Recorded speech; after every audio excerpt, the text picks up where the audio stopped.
Yeah, good morning, everyone. My name is Ernest, and I'll be the MC as we wait for the others to log in. Maybe just a few things that we need to work on. So for each of those, for the participants, I would request that you rename yourself. For example, if you are a judge, you can have the name judge, then your name. The participating team, you can have your team name, then the name. And the speakers, you can have the organization, then the name. Then for the other, you can have the word guest, then also your name. So I would request as we wait for the others, if we can be doing that. Thank you.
Yeah, good morning again.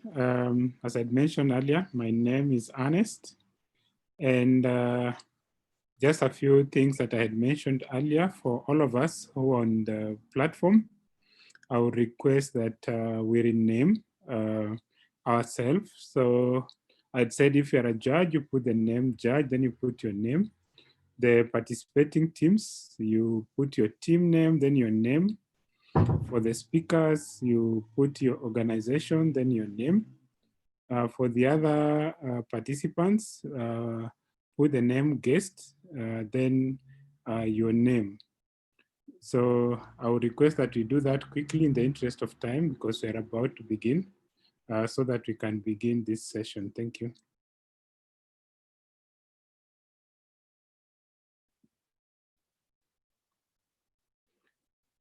And to rename, you can click on your name from the participants list, and from there it will get you'll see some dots on the right. So you can click on those dots, then it will show you how you can rename yourself if you're having trouble renaming.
So good morning, everyone. Welcome to the CLP Regional Finals 2020. And this regional final is happening at the most unique time. So these finals are being held via Zoom. So I want to welcome everyone to the main room. And maybe just a few housekeeping issues before we begin our session today. Um, I'll request that the audience can now turn on their cameras, those who can be able to turn on their cameras. If you have not renamed yourself, kindly rename yourself. So if you're a judge, put the name judge, then your name. The participating teams, put your team name, then your name. For the speakers, let's have your organization, then your name. Then other guests, let's have the guests, then your name. So today we'll be having various judges who will be helping us to judge for the finals. So these judges have been selected from different countries, and I just want to take these opportunities to welcome them. Then also, we also have teams participating, and they are coming from various countries. So we'll have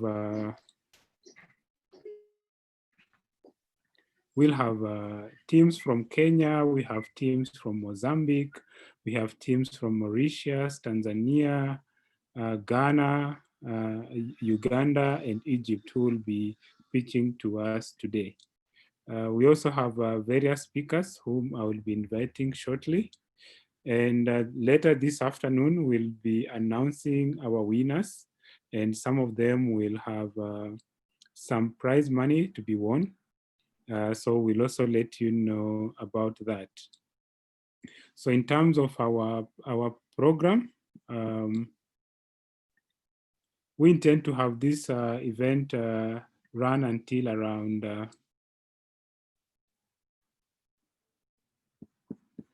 at around 2 o'clock. So I'll be taking charge of the event. So we'll have the speeches running from around 11:15, and that will go on until around 11:40. So that will take us about 40 minutes. Then we'll have the pitching session that will continue until around 1:30. Then we'll have a break that will allow the judges to go out and deliberate. And then we'll come back to announce our winners. Then the winners will accept, those who have won will accept. Then we'll have a vote of thanks and close this session around 2:15. So mine is to welcome you all, guys, to this event. And without taking too much time, I would want to introduce Edward Mungai, who is the CEO of Kenya Climate Center, and is also the local host for these regional finals, to give us some welcome remarks, and then we'll invite other participants. Welcome, Edward. Thank you very much, Ernest, and most welcome, everybody. Ernest, you are urging us to put our cameras on, and I can see your camera is off, you know. But anyway, that said, I want to welcome you to CLP 20. That is the regional final. And I'm really, really excited to be here again in this different way. And I think this should be the way, actually, because our idea and all what we are working for is about climate change. So it gives me a lot of joy to see us really reducing our carbon footprint when we do it on Zoom. And I hope that we can be able to continue this way. Well, talking a little bit about the CLP, I think this to me is a story of what I call collaboration and determination. And why do I talk about these two big words? One, collaboration is about people, is about organization, is about countries, and now we are talking about collaboration between continents. And I must say that it gives me a lot of joy when I look back in 2016, when I sat down with Juan Franz Nauta, and we had this great thought that we should be able to do this in Kenya, you know. And yes, because of that collaboration, we decided that we were to go do a pilot in Kenya in 2017. And you know what, guys? In 2017, we actually won as Kenya as an African representative, you know. So it is a matter of showing what can be done, is a matter of talking about, again, determination. And I know that all our competitors, all our participants, you want to make a difference. And this is what is most important. And of course, this wouldn't have been possible, especially in 2019 and in 2020, truly without the European Union and without the Irish aid. Ambassador Simon, Ambassador Funiora, you have come through for us, and we've been able to do this in our continent. And indeed, we didn't let you down. Last year, again, the crown came to Kenya, you know. And when I talk about Kenya, I'm talking about Africa, because when you go to an international, or you get into an international competition and you have more than 100 countries and an African country wins, then indeed is an African win. So I'm hoping and very hopeful again that this year we are not going to let you down. We are going to bring the crown home again. And so competitors, you must be able to put the game so that then we can be able to win. I also like to telling our competitors that really is not about the win. You know, winning is not the end game. I think the end game is what these all people who are here with business ideas and what those business ideas can be able to help us in terms of dealing with climate change. We all know climate change is the biggest threat which is facing mankind in the 21st century. Of course, we have coronavirus. The only difference is that this coronavirus came in very fast. Well, climate change takes its time and is indeed taking its time, and we are all here trying to see whether we can be able to mitigate or adapt to those challenges. But at the same time, we want to make it sustainable. And that's why then we think about it from a business case perspective. Of course, as we do that, we do have challenges. And those challenges, just to name a few, is about financing and how can we be able to put money into your businesses so that then we can be able to push you to the next level. Of course, the other component is about business advisory and giving you the capacity to be able to push those ideas from just about ideas to businesses which are making differences. And the last one is also working on enabling environment, where we try to work with government, we try to work with policymakers to try and see whether we can have proper policies that then would enable your businesses to thrive. Well, this is a story actually of KCIC and other CICs represented here, because this is what we have perfected in the last 8 years, of course, with the support of the Danish government, where they have been able to fund KCIC to try to move this agenda about climate change, and is what I call the Green Deal, because in fact, we need just to make that Green Deal, and you are good examples of how we can be able to make this Green Deal and to make it more impactful. Now, that said, I think I also want to call to action. Again, Ambassador Simon, Ambassador Finua, and other ambassadors represented here. I think it is important that this Green Deal that I'm talking about, we try to push it to the next level. And pushing it to the next level, and I take a good example, Simon, you have trusted us as Kenya Climate Innovation Center with agribusiness and trying to change and to make agribusiness cool for young people. I think we urge you, and this is the call to action. I think we also need your participation, trying to help us to push this agenda about the Green Deal and having more entrepreneurs, especially young people, coming up with innovative ideas that would help us to deal with climate change. At the same time, I think we can be able to achieve that, and especially when you look at those three components. But I think just to end so that I don't take so much time, just to end my remarks, I also want to wish all those who are participating, I really want to wish you all the very best. It's not about winning. I'm not going to wish you to win. I'm going to wish you that you should be able to take those ideas to the next level. Whether it wins or not win, let's make it a dream come true. And that is how we'll be able to make a difference. And therefore, with those few remarks, I want to welcome everybody into this forum. And I hope that we'll be able to have exciting times, and we will be able in a couple of years, in a couple of months, to see the change that these businesses will start making. Thank you very much, and may God bless you all. Yeah, thank you, Edward, for those insightful remarks. Now I want to take this opportunity to invite Tom Michel, the Chief Strategy Officer, Climate Geek, to give us some few remarks. Welcome, Tom. Thank you very much, and good morning, everybody. And thank you very much to the Kenyan Climate Innovation Center for hosting us today. It's a great pleasure to be with you.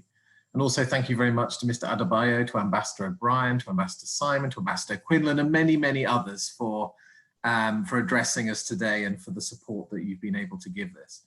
And also congratulations to everybody here today. You've already made through national competitions, through struggles, through overcoming barriers, and that you're here as part of the Africa Grand Final. And I think that's a wonderful achievement and welcome, and thank you for being here.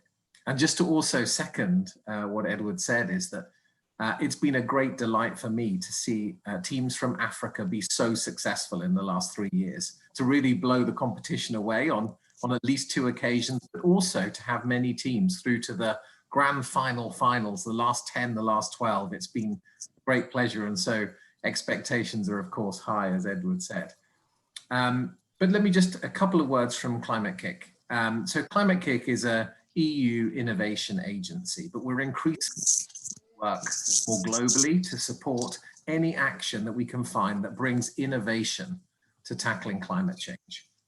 And within that, CLP, Climate Launchpad, is a really key cornerstone. It's so important because it allows us to nurture new ideas, to also look at the startup as the vehicle for bringing those. Sisi tunamalizia hapa tuende. Si hapa tunaweza enda footing. Hata kwanza hisi kuna pika. Thank you. But also, really importantly, it allows us to find collaboration across borders, to spot connections between startups. And what I've always been really overjoyed to see is where entrepreneurs from different parts of the world come together and spot connections between their ideas, start exchanging between startups, saying, what would it mean if we started to join our businesses and share ideas and create networks that allow us to tackle the problem of climate change more holistically? And for Climate Kick, that's really important because we know that climate change will not just be solved by one startup. It can make a big difference, but one startup is not going to be enough. But if we start networking hundreds of startups, we start connecting that with demand, we support the building of local supportive ecosystems with the right money, with the right human capacity and resources, with the right inspiration that you bring to communities around the world. That creates the type of effect that we're looking for, the real ability to scale up and solve problems. And I think that's the real hope that this competition brings. But with that, I'd really like to also thank the Government of Ireland and Irish Aid for their support for Climate Launchpad. I think in a year of COVID, moving to this online virtual format has been a real opportunity too, not just to reduce carbon footprints, which is crucial, but also to scale up participation. And I just wanted to give you a quick insight into the total competition that there is today around the world. And so with that, the CLP this year, in moving to an online format, has been able to stimulate over 3,000 ideas from aspiring entrepreneurs across 56 countries. 896 of those were from partner countries with Irish Aid support. And of the ideas we received, 450 startups have now completed the full training program globally. And with that, with this competition, we've introduced two new components in 2020 to deepen support to startups and entrepreneurs. The first is that over 1,000 entrepreneurs and their teams so far have completed the new online training course and screening tool for climate impact. And that's great news.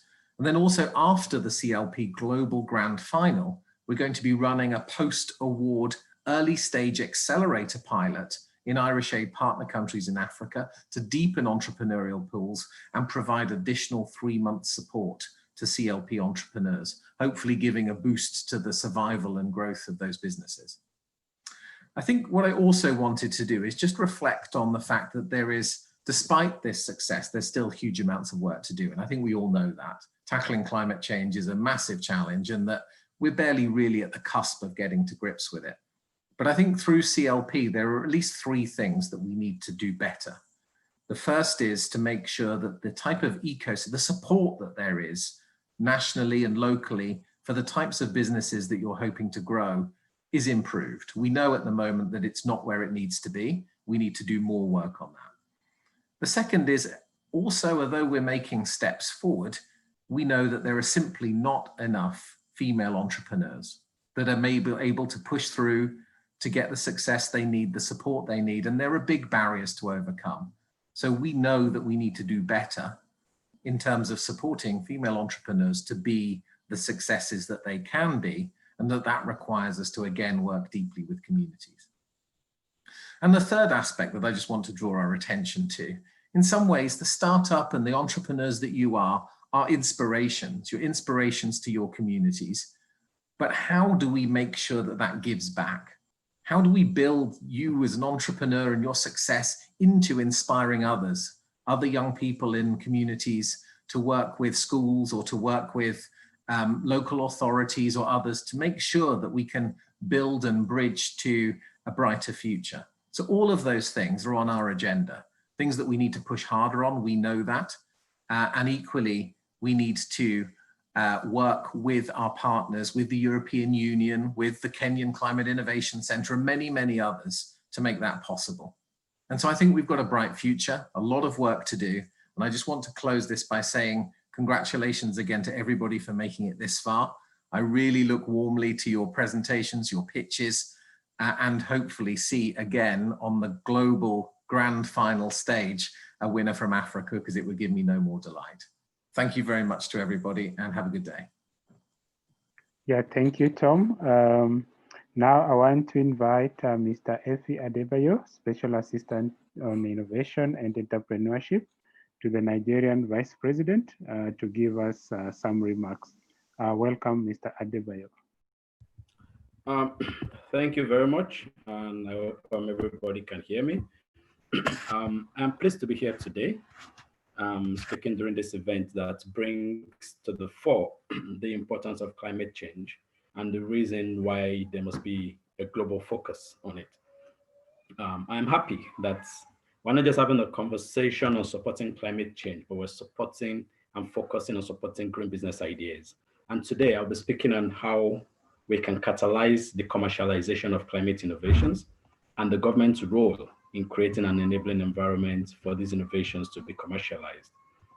In 2017, as part of my role in supporting Nigeria's president and vice president with policies and programs to support innovation, I had worked with a wonderful team from the World Bank on developing a framework for the establishment of Nigeria's Climate Innovation Center, the NCIC. As part of that project, we had visited climate innovation centers in Kenya, and I had met Edward at the time, and climate innovation centers in South Africa to study how they operate and how we can apply that knowledge in the establishment of Nigeria's CIC. That work took us through various hoops and learning curves, and eventually led us to seeking the support of the Enterprise Development Center of one of Nigeria's foremost business schools, the Lagos Business School. Of one of Nigeria's foremost business schools, the Lagos Business School. Today, the NCIC, working with the Enterprise Development Center, is supporting green businesses that are part of the Climate Launchpad competition, and we are very proud of this. Speaking on catalyzing commercialization of green businesses, you may ask why we need a business school partnership. We did because from the studies for the sustainability of green businesses, we knew from the onset that for success, we must treat support for green businesses as commercial and not social enterprise. We also knew that the sustainability of the Climate Innovation Center will largely depend on it building its own successes and supporting green businesses across three key pillars. Access to finance, how can these businesses raise sustainable financing, either via grants, equity, or debt? Research and market intelligence, how do we fund research and get data on investments into the sector? For example, while we were in Kenya, we met with companies interested in investing in Nigeria's solar home system sector, but they needed data on income disparities, local opportunities, etc. Someone must be funding the research for this information. And business advisory, how do you support green businesses with business advisory? So to catalyze the commercialization of green businesses, these core areas must be checked by supporting organizations. And we must treat these businesses as either for profit or as sustainable social enterprises that make enough profit to run themselves.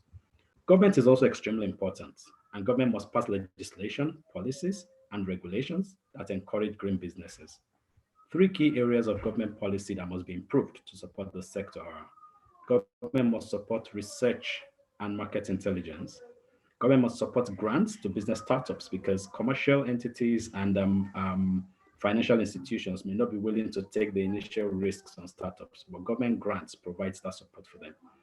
Tax waivers and tax holidays for green businesses must also be on the top of government's agenda. while carbon credits for consumers to encourage them to patronize green businesses is also key. The green sector, and government must also have green sector focused interventions, because you see a lot of government interventions for finance initiatives, access to finance for small businesses, but there must be specific focus on green businesses to support the commercialization of businesses in the sector. Finally, government taking the center stage in supporting the establishment of supporting institutions and programs like the NCIC, the KCIC, etc. is also key. This is important because government can leverage its convening power to bring stakeholders to the table for conversations. So the role of government in building such institutions must be in bringing everybody to the table to have the necessary conversations, build the right partnerships and collaborations to build institutions like the various climate innovation centers around the world. I'd like to say thank you to the Climate Launchpad team for this initiative. I want to wish everyone in the competition the best. Thank you. Thank you, Mr. Adebayo. And now we'll hear an address from Noella O'Brien, Irish Ambassador to Mozambique.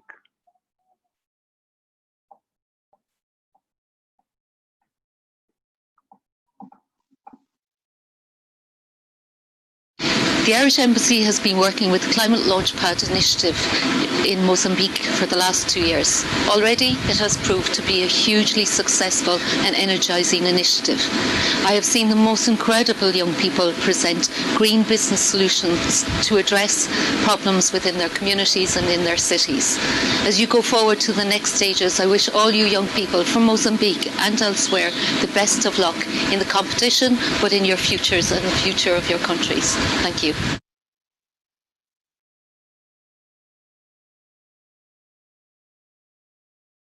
Then we can have a short address from the Affair de Charge, Irish Embassy in Nigeria, Ronan Mulan.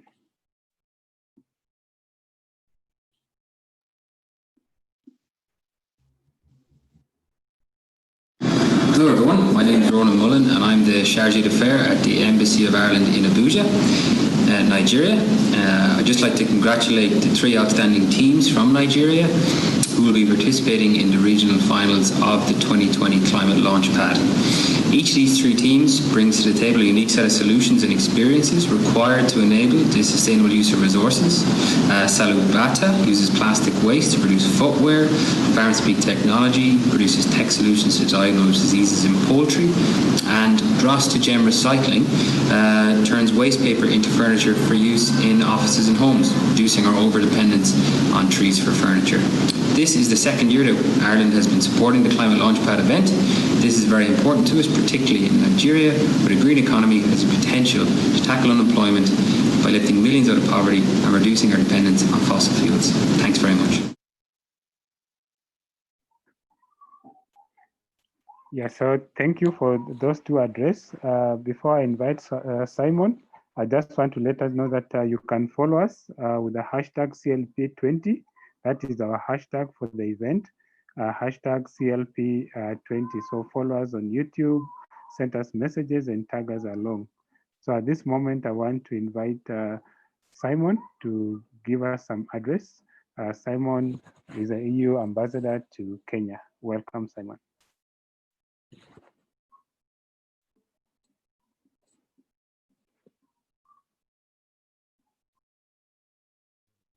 Simon, you're on mute. Thanks, Edward. Thanks, Edward. I think by the end of the COVID crisis, I'll finally have mastered muting, unmuting, and video on and off. Delighted to join everyone this morning. And really, it's an amazing coincidence because I've just come off a video conference with the colleagues in Brussels and across all the EU delegations in Africa, where we were talking a bit about some of the flagship priorities for the next programming period for the European Union in its partnership with the African countries. And we were talking in Kenya about our 2 flagship priorities, which are the green agenda and climate change and the digital agenda. And in a way, what we're doing this morning is bringing these 2 flagships together, because what I'm seeing here is some absolutely fantastic innovations, the diversity of the innovations we have, the originality of these innovations are deploying technology, often digital technology, to help us also mitigate some of the challenges around the global climate change challenge, which is probably one of the biggest challenges we face globally. You know, we have to reduce or prevent the emissions linked to human activities. We're seeing a growth in Kenya's ecosystem, in Kenya's innovation ecosystem, and by extension, the same innovation ecosystem in Europe. And today is about celebrating this potential and celebrating the potential that exists to support this transformation of our economies to help address the climate change challenge. Now, we've seen in our partnership with the Kenya Climate Innovation Centre some of the fantastic work you're doing to accelerate development of technologies to support the deployment and transfer of locally relevant climate and clean energy technologies. We've seen also some of the impact of the services you're offering, incubation, capacity building, the financing. And I think this also challenges us as development partners to ask, what can we do to support the innovations landscape moving to the next level? Because I think one of our challenges is, how do we support sectors that can simultaneously give us the greatest impact in terms of economic growth and the creation of jobs, but how can we also support sectors that will contribute to the global policy good? In this case, working to ensure that we have an impact on the positive impact on the environment, a positive impact on climate change. Now, Edward mentioned a tiny bit the AgriBiz program, which is one example of that. I must say, I'm hugely proud of this, because with the support that the European Union, both from the EU's own budget, but also from member states such as Denmark, what we will see is over 2,400 women and youth-led agribusinesses creating over 17,000 jobs in a relatively short period between 2020 and 2024, but also by transforming the way that the agriculture sector conducts its business to also practices and skills that are more compatible with a much more modern way of farming, a softer impact on the environment, rising up the value chain, leaving those value from the agricultural chain in Kenya rather than the value being added abroad. And this is also great to see, in particular, women and youth gaining the requisite business skills which will enable them to scale their agribusinesses. And what we're looking to do with the Africa-Europe Innovation Partnership is seek to develop similar linkages also between African and European incubators, so that we can together look at what are the best models for technology transfer. How can we grant access to the market in Europe for emerging African tech entrepreneurs? And I think what we're trying to create is a real catalyst to support direct engagement between Europeans and Africans for the mutual benefit of our two continents, and to support the emergence of new economic actors that can help generate further sustainable investment, development, and job creation. So this afternoon, you're going to have a really tough decision. In a way, I want to preempt that by saying all of you, for me, will be winners, whether you proceed to the global finals or not. Why? Because each and every one of you who are selected to participate in this platform, you provide a fantastic role models for your peers in Africa, in Europe. There's an enormous amount from what you are doing that we could all learn from you. So thank you very much for the opportunity to be with you, to celebrate your inspiration, your courage, and your vision. And thank you for everything you're doing. Thank you. Have a good day. Yeah, thank you, Simon, for those inspirational words. And now I want to invite Fionnuala Quinlan, the ambassador of Ireland to Kenya, to give us an address. And for just information, Ireland has been one of the greatest supporters for this event. Welcome, Fionnuala. Thank you so much. And it's just such a wonderful pleasure to be with you today. I was thinking, of course, of last year when I was with you all in person, and there was such a wonderful buzz and so much excitement. But I also think actually what Edward said is it actually makes a lot of sense to do this virtually, not least because, of course, we're all concerned about the environment. but also because it allows us to increase the participation so greatly. And I was very struck by the figures that Dr. Mitchell gave on just the number of people. I think more than 3,000 business ideas, you know, from 50 plus countries. I mean, this really now is a movement, and I think it's just going to make such a massive difference.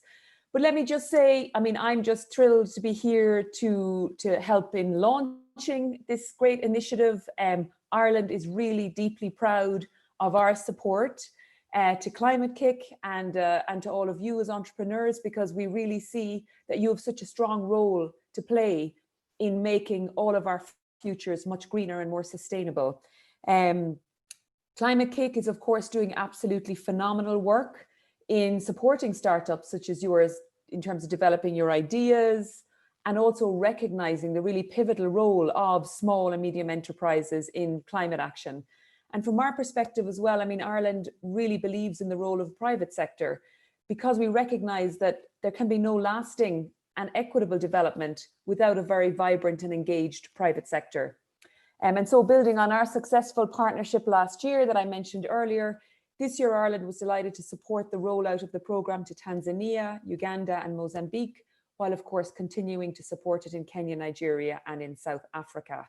And it was lovely to hear from Nuala and Ronan earlier, and of course from my good friend and colleague Simon Mordew, who just gave such, I think, a ringing endorsement of the programme and the EU's support to it. And because they see the return on investment really, I think, on this green business school, as I saw it referred to, which I thought was just such a great way of describing it. And Dr. Mitchell also mentioned, of course, that this year we're building in, our Climate Launchpad is building in a lot of additional supports to entrepreneurs. And I think that's really important because, you know, the day is about so much more than just today. It's about really supporting you as young entrepreneurs to progress and to really build on your ideas and take them forward. So I'm delighted that we're able to help small scale innovators in that way, and that there's longer term elements built in. But I'm also particularly pleased that there are very specific elements of that training directed towards women entrepreneurs, because we know that women are particularly affected in many countries by climate change, and also, of course, that they face particular barriers to entrepreneurship and business development. So I'm delighted for that. And of course, climate action is both a priority for Irish Aid at home in our development programme, and gender is one of our big priorities, gender equality. So really, thanks to you, Climate Launchpad is helping us to deliver on both of those key agendas. But it's lovely to see so many young people from all across Africa, and I'm looking forward to hearing a little later some of your great ideas. As I mentioned earlier, I really recall the excitement that we had last year when we all met in person, and I remember in particular a very lively reception that I hosted at the residence, probably one of the liveliest I hosted all of last year. But there was just such a great buzz from, I think it was about 100 people who'd taken part in the event that day. But what I was really struck by was that while the competition had been quite intense, there was also just such a great sense of partnership, of support, of working together, of sharing ideas. And although, of course, you know, being virtual might make that a little bit more complicated, I would, of course, encourage all of you to continue to really build your peer networks and support each other. And of course, learn to work together, because I think, as one of our earlier speakers said, there really is great potential in joining forces and working together. We've spoken, of course, of Leafy Key, and I remember with great pride learning that Leafy Key had won the global competition, and I think also the audience favorite. So, and as Edward said, won in previous years as well, and so been hugely successful. And I've no doubt that, you know, that's a great inspiration to all of you today, and that you can really, you know, look at that and really learn from it and take it forward and hopefully, you know, do very well. But I also want to echo Simon's sentiments that really you've already won by being here and by developing your great ideas and by getting the training and meeting this great peer support network that we have on the call today. So I just want to really congratulate each and every one of you for all of the inspiration and the perspiration that has really brought you here today, and to encourage you, of course, to continue to work to make much needed growth green and sustainable.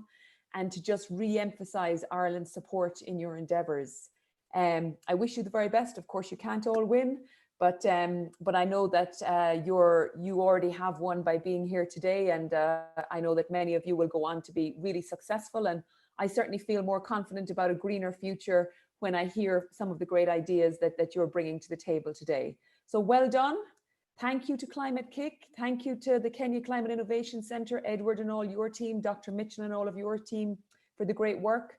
And Asantini Sana. Thank you, Ambassador Fiolana, for those remarks. So for me, it's just to thank you all our speakers today, Edward, Tom, Adebayo, Naula, Ronan, Simon, and finally yourself, Fionela, for taking time to give us some inspiring remarks. So now we are moving to the session that has brought us here, which is the pitching session. And for this session, we'll have 5 minutes of for each of the pitches. Then we'll have 3 minutes of question and answers to the respective teams. And at this moment, I just want to now acknowledge the teams that will be pitching today.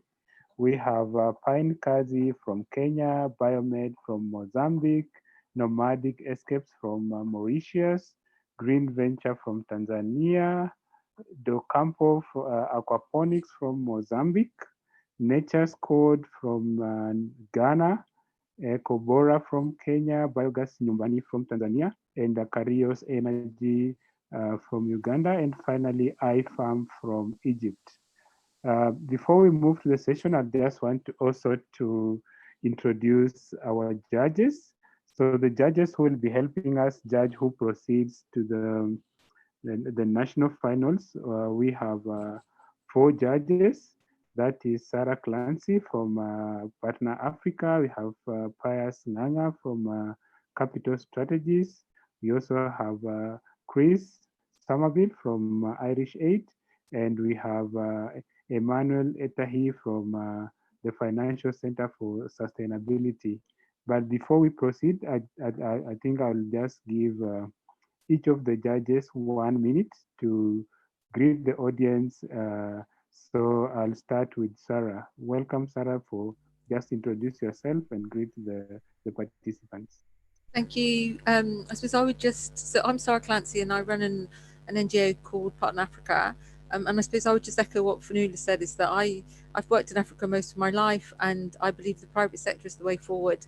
And I think in Africa, it's really important that we get the African voice. You know, I'm a European. I go to so many events and I just see Europeans trying to make decisions for Africa. And I think it's brilliant that this is trying to create a critical mass of Africans who are going to try and resolve the issue of climate change in Africa. So thank you for inviting me to judge. An absolute privilege. Thank you. Thank you, Sarah. So I'll invite Pius. Yes, thank you, Ernest. Good morning, everyone. It's my pleasure to be here again to participate as a judge for the Regional Finals for Climate Launchpad competition. My name is Pius Nganga. I work for Capital Strategies Kenya Limited, where we support entrepreneurs with training, mentorship, and business development services. I've looked at the 10 finalists. These are very strong and grounded ideas, and I wish everyone well, and let's see how this pans out. Thank you. Thank you, Pius. Then I'll invite Chris.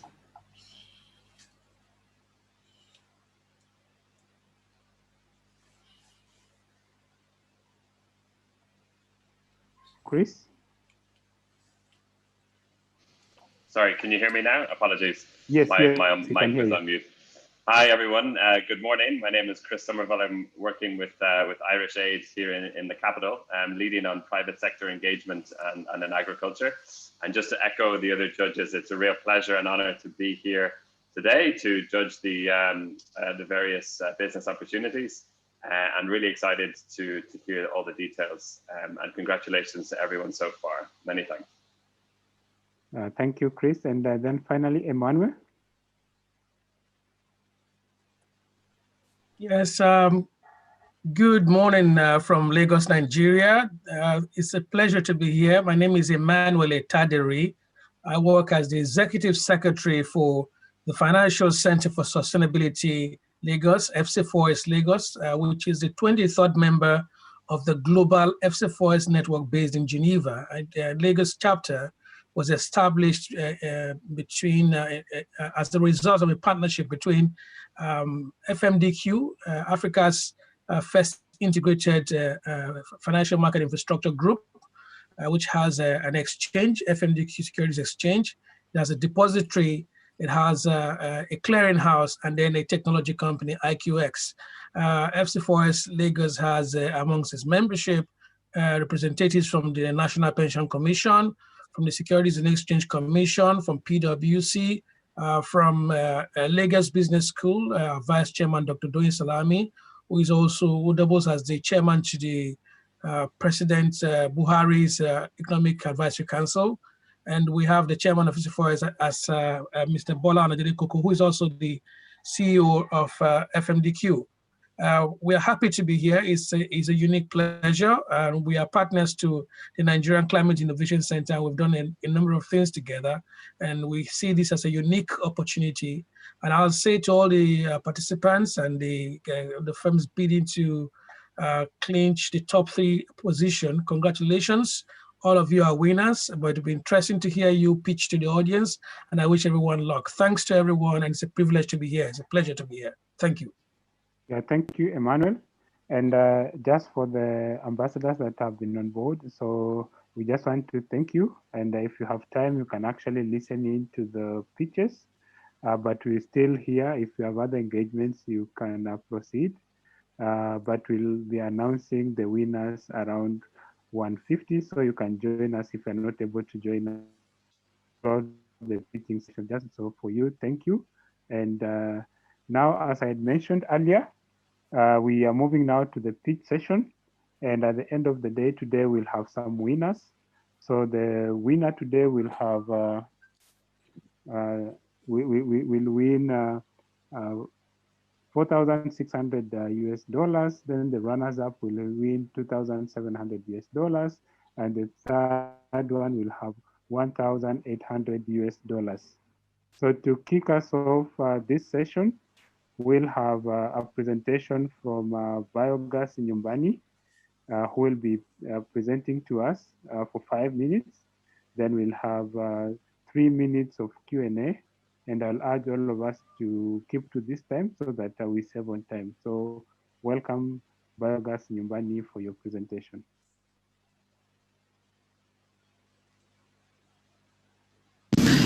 The daily task of fire gathering can be one of the single most time-consuming activities for both women and Children's Day. In some of the rural areas, people spend even more than 3 hours a day heading to the collection sites. Some even walk 5 to 7 kilometers heading to these collection sites. This wastes a lot of their time.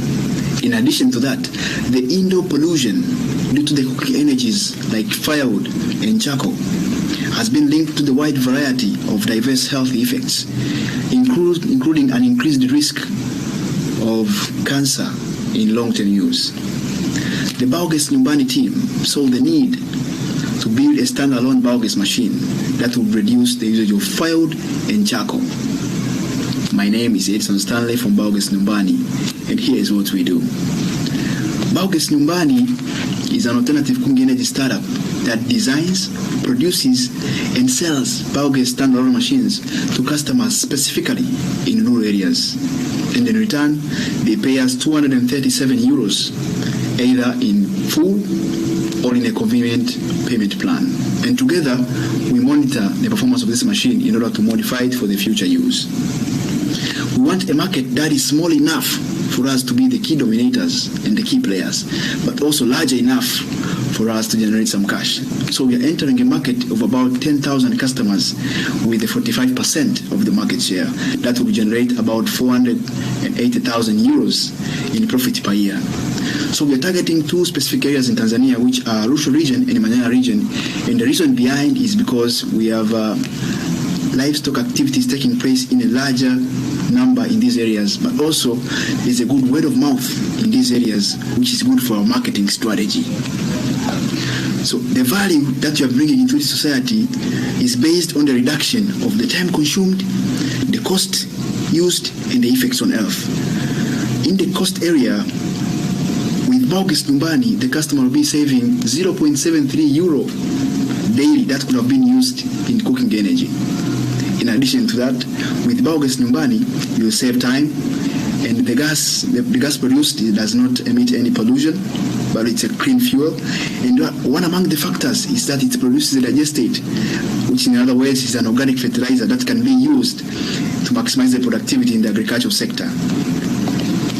The product we have can be summarized into a few words, from cow dung to biogas fuel. So it's a standalone machine that can move to any place, but also it's incorporated with sensors that enable us to measure the flow and the leakage in the machine itself.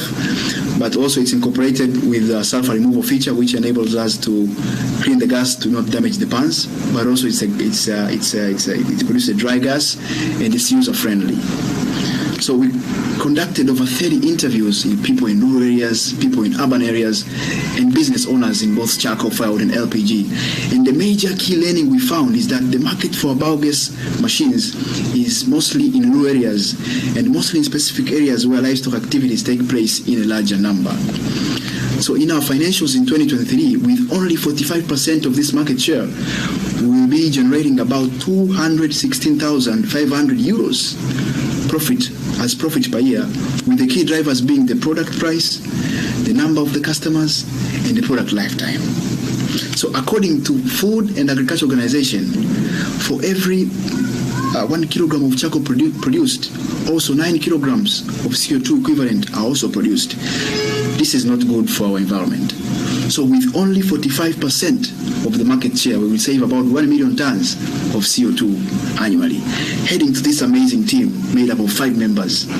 Baraka Mgeni, who is our engineering expert, but also an automation engineer, and has almost 3 years of expertise in biogas. But also you have Gloria Limo, who is a sales expert and good in economics and statistics. Edson Stanley, who is the founder, and that's me, also good in electronics and telecommunications, but also has a 2-year experience in this biogas industry. Samuel Ramos, who is also an engineering expert, but also good in electronics. And Jesse, who has 5 straight years of experience in community economic development. So heading to our founding dream, we want to create social impact in our industry.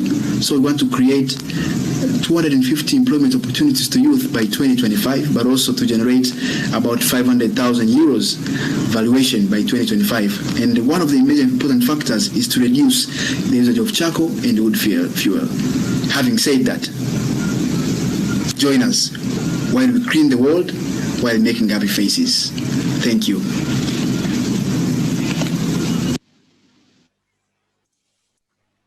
Thank you, Edison. So I will invite our judges for any questions to the participants. So it's Sarah here. Can I ask a question? Yes, I was saying I will now invite our judges if they have any questions, any clarification to whoever the Edison team that has just pitched. Perfect. So I have one question. That's about the client. So I suppose curious about the client. Is it a national household? Like, is it a woman who's cooking, or is it a commercial client? So I'd like to know more about that. And then also, I suppose, in terms of behaviour change, that I've seen quite a few initiatives like this before. I was just curious about how are you going to try and get people your consumers to change their behaviour so that they like the use of your product. So those are my 2 questions. Okay, hello. Thanks for the good questions. I'll begin with the first one, which was on the clients themselves. Who are we targeting? So our market is households, and in rural, specifically in rural areas where actually they know that they do their daily activities, normal daily activities. So it's their households, and it can be a 4 to 5 family number. So we are targeting households, and specifically in Arusha region, in Manyara region, in Tanzania for now, for the beachhead market, but we hope to expand in scale as we grow.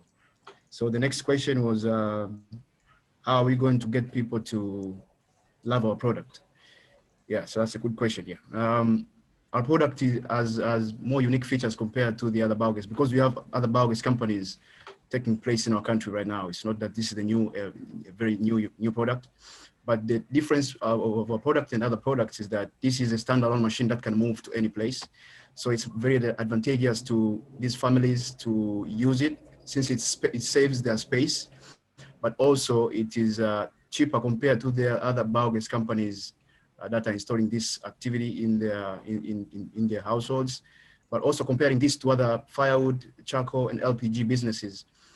This biogas Nyumbani is bringing a uniqueness since it's not going to be only providing the clean fuel, which has no damage comparing to the others, but also it produces an organic fertilizer that they can use to maximize their productivity in the agricultural sector. Thank you. Can I ask a question? Okay. Yeah, sorry. Is this device a stationary device for the buyer, or is this mobile and is it movable? Are you going to lease it, or is it for outright sale? Sorry, I did not get you. Is this a stationary device or movable? Are you going to lease it, or is it only available for an outright sale? Okay, this product is movable. If I got your question right, it moves. You can move it to any place. It's a standalone machine that can move to any place. Okay, Baraka, thank you for your presentation. My question is, you're targeting 10,000 customers.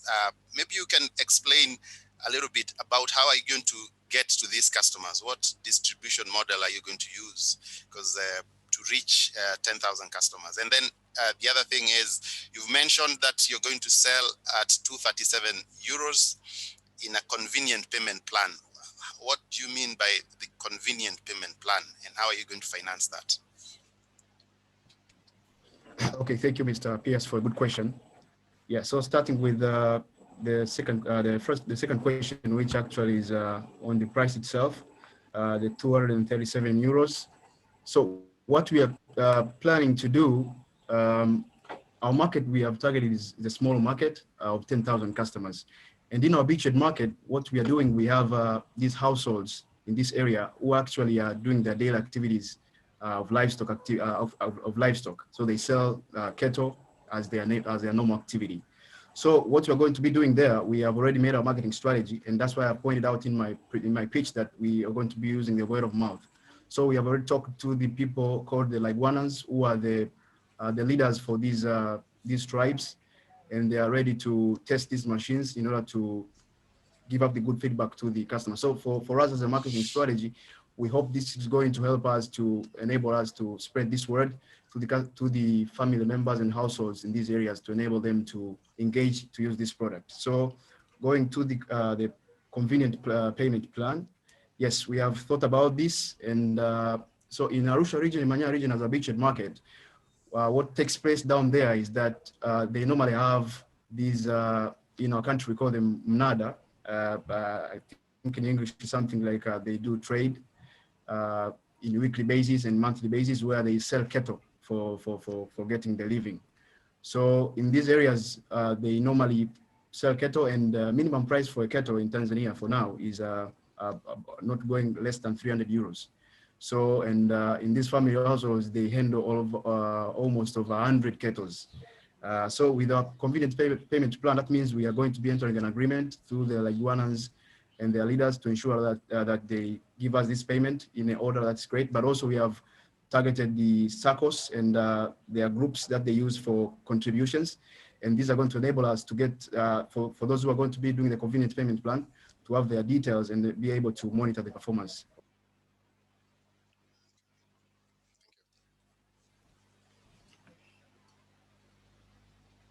Okay, thank you. If there's no any other question, then we can. Can I ask one more question? Yes. Sorry. Yes. Okay. Can you explain just a bit more detail on the technical support for customers over a 3 or 5 year cycle? What is your plans for that? Okay, thanks for another question. Yes, so this machine is made up of two parts, the mechanical part and an electronic part. And these two systems are independent of one another. They don't depend on one another. If the electronic side fails, it's not going to affect the mechanical part. That's the normal part. And the intention is because the reason behind is that we want to enable these people in rural areas to be able to operate these machines without needing any assistance. So with the mechanical part, it's very easy even for the user to do the maintenance. So with an electronic part, we have inserted that as sensors that will enable us to measure the flow of this gas and if there's any leakage. And this will enable us, because this will be an MVP product, this will enable us to continue monitoring the performance of this machine in order to modify it. And when later on we come with a complete product, that means you're going to have good feedback and going to make it better for everyone to use in the country and hopefully in East Africa.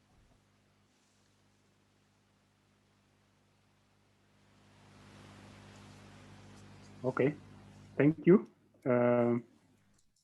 So I think now we can have our next presentation from Biomed, Mozambique.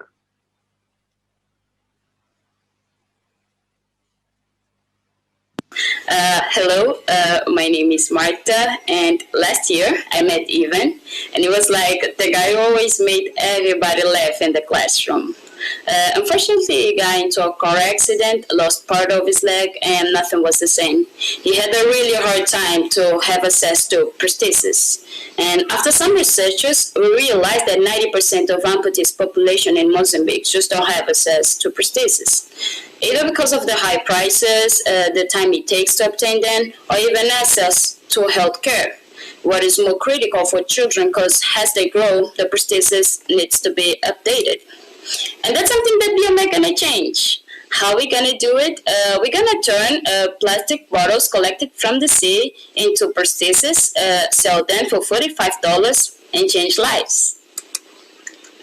Just to give you a glimpse of what is going on in our market, only 3 public hospitals provide that type of services in the entire country. And our beachhead market, it's going to be Maputo, where we're going to be working with car accident victims and diabetics. And the number is around 48,796 persons. And in the next 3 years, we expect to expand to the north, where we're going to be working with war veterans and mine victims, since our country have a recent history of war.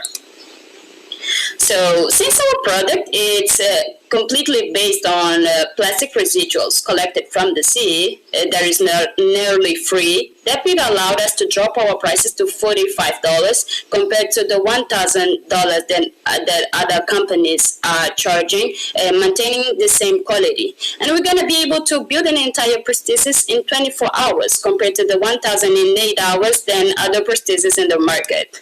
And I'm going to explain why. So in the conventional process, they mold, they cast, they vacuum form, they fit, they assemble, they adjust, and if you're lucky, it's gonna fit you perfectly. If you're not, what happens like 2 and 3 times, you have to repeat the whole process, spending more material, more time, and sometimes even money. And BMA gonna do it in a completely different way. We're gonna turn plastic bottles into filaments. We're gonna scan the residual limb, what will increase the compatibility between the residual limb and the prosthesis, giving more comfort. We're gonna make some adjustments and print it, just like that you will have your prosthesis. We went out to talk to our potential customers, having in mind that robotic is the deal, accessories is a must, and we have to deliver the most lighter and comfortable prosthesis as possible. Our biggest learns was that people want a 4x4 prosthesis. Basically, that means they want to be able to play at the house with their kids, go to work, go to a farm, grab some tomatoes, basically wearing the same prosthesis. We learned that designer matters, hydraulic is heavier, and that's okay. Of the 34 interviews we had, all of them are willing to test the prototype. And we already have 4 people testing the prototype, including Evan. By the year 5, we expect to have 10% of the market share, with the number of customers be around 133 customers, and the profit a year being around 3.5 millions. And we think that the worth of the product, the scalability and versatility, we allowed us to get there. So our process saves 90% of CO2 compared to the conventional process. In numbers, having only 10% of our beach market, we're gonna be able to save 68,830.2 tons of CO2.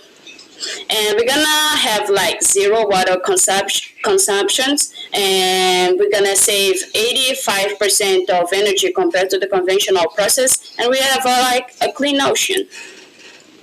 Our team is composed by Tercerita, she's the chemistry. We will have like Reginaldo Mulamula as a IT, and Marta Vanuatella, the industrial designer. Our dream is to get 100,000 people to feel and experience life without restrictions by 2025, and we dream to reuse 20% of plastic residuals at the most polluted beach in Mozambique in the next 2 years. Thank you. Thank you, Ahmed. So I'll invite the judges for any questions, clarifications. Thank you, Rita, for the presentation. Quite a unique product. My question is relating to the product and how have you had tests done on the product for durability and comfort? You've talked about key features as durability, comfort. Has this been tried? Has this been tested and certified? Maybe you can explain. Thank you. Those are very interesting questions. Yes, we are doing the tests for durability and performance, and we are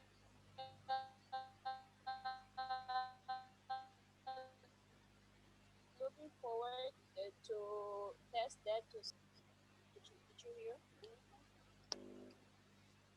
anything? Please be a bit louder. Okay, sure. So we conducted the tests. We are already at the lab testing it, so we can pass that part to scale up. Okay, thank you. Thanks very much for the. Okay, go ahead. Go ahead. Sorry, I'll go ahead first. Sorry, Sarah. One question regarding the supply of materials needed. Is all plastic the same? Do you have to grade the plastic that you take from the ocean? Are there any issues with those types of issues of materials of supply? Thanks. Can I quickly ask us a follow-on to that question? How do you collect the plastics? Because we have some situation in Nigeria about products made from these plastics. How do you collect them? The issue is how are you able to guarantee that you have a continuous flow of raw materials? It's a challenge in some of the products, some of the things we are doing in Nigeria, collecting the plastics and having a continuous flow of your raw materials. How do you collect them? Yeah, right. So about the I'm gonna ask the last question first. So we already have in Mozambique associations that collect the plastic, and the problem is we collect so much plastic that we don't even have the industry to transform the plastic. What happens is that we transport the plastic to other countries like South Africa, and during this pandemic, the borders are closed, and we are not allowed to transfer the plastic for there. So we have to show you, excuse me, just to give you a glimpse of what's going on. We have to incinerate part of that plastic because we don't have a space to put it. So that's what is going on in our country. About the material that we are using PET, but we add glycol, and so we use PETG. The glycol adds some properties that increases the durability of the material. So I had an additional question, which was about production site. So I was interested to know, assuming that you get a big market, where is the factory going to be, where you're going to make the product? Well, that's a very interesting question. So all you need to produce these prostheses is a 3D scanner and a 3D printer. So we having like two of these materials, you can scale up. And the good thing is that the team don't need a long time of training, except the physiotherapist and except the physiotherapist. So we're gonna be able to scale up very quickly. We're gonna start at Maputo, but we have a possibility to scale up in a year for the whole country.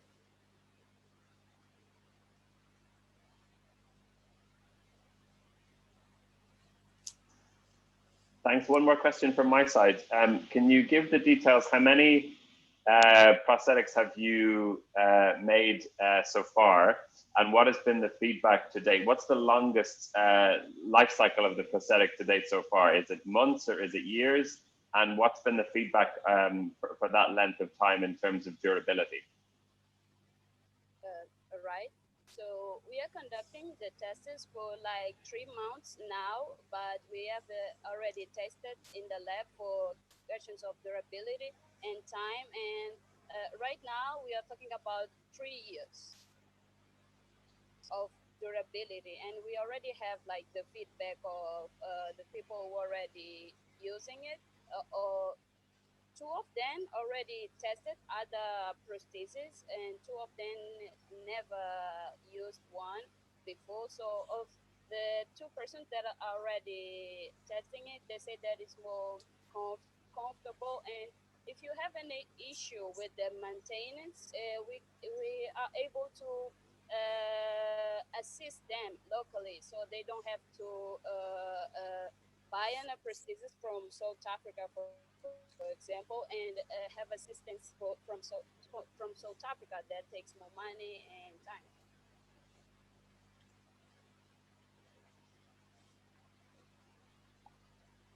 Thank you.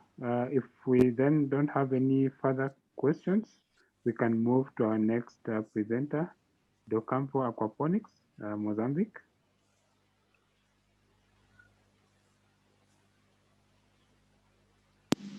Hello, everybody. I'm Anna from Do Campo Aquaponics. We are situated in Inhambane, Mozambique. Our system, aquaponics, recirculates the same water from the fish to nourish the plants, and as they clean it, the water goes back to the fish tank. It produces nutritious vegetables and fish. It uses no soil and it can be installed anywhere. Now, let me tell you about Maria. She's a very diligent mother who still needs to cook a bit of cassava for her children after a long day at the fields. This is barely enough for the family. Our deal is to franchise aquaponic systems to vulnerable women like Maria. To achieve this, we will first address the local nutrition needs by installing our own system and selling to wholesalers and retailers. Soon after, Maria and other beneficiary women will join the project through our free franchising scheme. Do Campo will provide the system, the inputs, give proper training and supervision, make the sales, and share profit with every woman. Partnering with them and starting at a beachhead of 50% market share, we will grow to 1% of the national market within 5 years. We are targeting local supermarkets. In a region of about 80,000 people, we know our clients very well. They are enthusiastically receptive to the project, and we foresee a very low cost for customer acquisition. Besides the healthy and trendy aspect of being organic, proximity supports the empathy that we want to sustain with our clients. Being able to accept orders ahead of production is a huge plus. It ensures convenience and availability, hence more profit for them. Our system will be the key to spread out aquaponics in every region and stay close to every customer. Nutritionally, our toxic-free organic product is much richer and enhanced by the diversity we will offer. Competitively, we rotate crops faster, producing 5 to 8 times more than normal practices in a controlled environment all year round, regardless of the climate conditions. We will cover all value chains with our expertise, our capacity to market, and our full heart dedication. Ours will be a turnkey operation. Our model will allow the market to lead the setup of production centers all over Mozambique and who knows, elsewhere. In our efforts to validate our assumptions, we talked to small retailers, wholesalers, 2 international chains, and a few small farmers, totaling 25 interviews. They were all promptly receptive, and we learned that proximity is a big plus for quick response. There are no competitors nearby. Empathy is a must. We also learned, to our great advantage, that they are eager to have both packed and bulk produce. The organic aspect is an interesting add-on. Looking at the number, aquaponics demands a bigger initial investment. However, operational costs are much lower, resulting in a large profit margin and 3 years to break even. Starting with a beachhead of 50% market share, we expect a profit of almost 2 million in 5 years. Our key drivers are price, cost to sell, and market share. One can hardly think of a business that makes such a profit and covers as much basis as we'll do. On the climate side, the same water is constantly recycled, and we use low-regime energy units, saving plenty of water and energy when compared to traditional practices. Less space means less deforestation. All sludge will be used to create fertile soil. Qualified in aquaponics design and management, I am the project leader. Jose is the link between clients, suppliers, and the women. Orlando ensures all the necessary technical support. He is a recognized marine biologist with projects in Europe, Latin America, and Africa. Last but not least is Maria. We will now be able to own our own business. We aim to produce good health and nutrition to everyone, to offer great opportunity to vulnerable women, to achieve a 6 million valuation by 2026 and become the benchmark in agribusiness, clean, balanced, and inclusive. We are your nearest green friend by far. Thank you.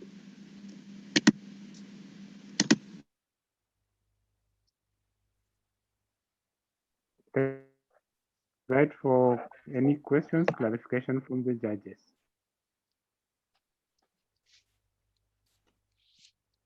Thank you, Anne, for your presentation on the aquaponics. My question is on the business case. I'm not very clear on what your business case is in terms of what product are you bringing to the market? Is it the fish pond? Is it vegetable garden? And how many farmers are you targeting, and how many farmers are you targeting for this? It's not very clear. Thank you. Our project is targeting vulnerable women. Initially, they can be farmers or not. We have an aquaponics system designed. Each greenhouse has 3 systems inside that run as the normal aquaponics system. What we intend to do is to actually franchise this system, train the women, give the inputs, the system, give all the know-how to them, and then sell the fish and the vegetables and share the profit with them. We will begin this process. In order to franchise the system, we need to have capital to actually acquire the systems. So we will begin first by having our own system and investing all the profits in franchising the system, growing the market. So firstly, we need to have a system. While doing that, we will train, because we have been working for 5 years on this project. So we have identified the first people, the land, the teams to work with. What we intend to do is get our first system train everybody, and then with the profits that we get, start implementing the same kind of systems to vulnerable women that want to join this project. So if they have a small land, like here, we have land that is not properly fertile, but we have a piece of land where you have water, we install the system, they have the training, they work, and then we take the product, we sell, and then we share the profits. That's, I don't know if I answered your question. Okay, thank you. Yes, you have. Can I ask a similar question? So in terms of piloting, so I appreciate what you just said. So in terms of piloting though, have you actually tested this out on some of the local women in Nyumbani to see if they like it, if they feel they can adopt it? So I was just curious about that in terms of the women who you want to get involved. You know, how do they see the product? How have they experienced it? We tested a small home system, but the big one, we started interviewing the women, the first women that we're targeting, and we've been advised to stop a little bit. But the ones that we did interview, yes, they're happy to try. They understood. They've been watching the videos like now. And yes, they are interested. They are all receptive to do, because they're based, right now, they are based in the land where we're working, where we want to implement this project. And they were the first people that we talked to. We explained what we want to do and why we want to do it, what we believe in. And yes, they are interested. Thanks. I have a question related to inputs key for this production technology.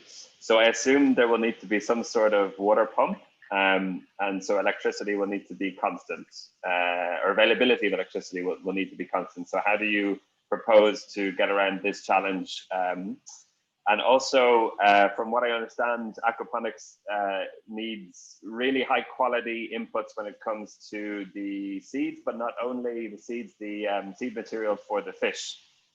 So are you looking at how do you propose to get around the challenge of a constant supply of quality fingerlings for your business franchises? Thanks. In terms of the fingerlings, we have a partnership with a local company here that will supply both the fingerlings and the fish feed. We have already contacts with them. They're here and they're willing to work with us. We have a partnership with them. But anyways, here there's quite a few, but we already have a partnership for that. In terms of the rest of inputs, we are going to first import them, either from South Africa or from China, whichever suppliers, because we have contacted suppliers for all the other imports, like the tests, because we need the water tests, the seeds. The seeds we are going to import basically from Europe. There's a lot of local companies, but we need to test if they're organic. And we found 2 or 3 companies in Europe that they have already the seeds, and we have contacted them. There was another question that you asked. The electricity and how you. Yeah. The electricity, the backup oil, because firstly, we are going to use normal electricity, but we're going to have a backup with generators because sometimes the power goes. We want to use either solar or eolic, but right now it is expensive to install solar energy. We've been asking for quotes and everything, but when the time comes, I believe it will, the cost of solar energy will be reduced and we will choose to use that. But right now, we have low regime energy units. We've got a pump, ventilators, and aeration pumps. And they are low regime, and we will have to have generators just in case there is power failure around. 1 hour a week. I have a question. Yes.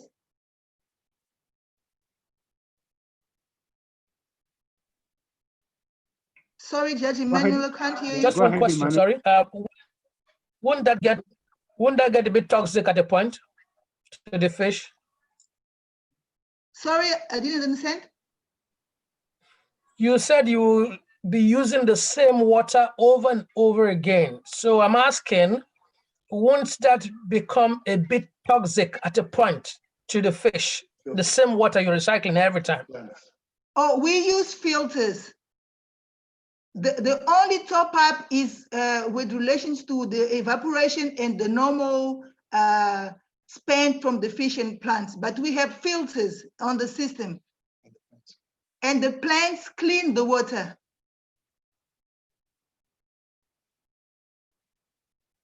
Okay. Yes. Okay, thank you, our judges. So I think I'll invite our last presentation for this session before we go for a quick commercial break, Ikobora, Kenya.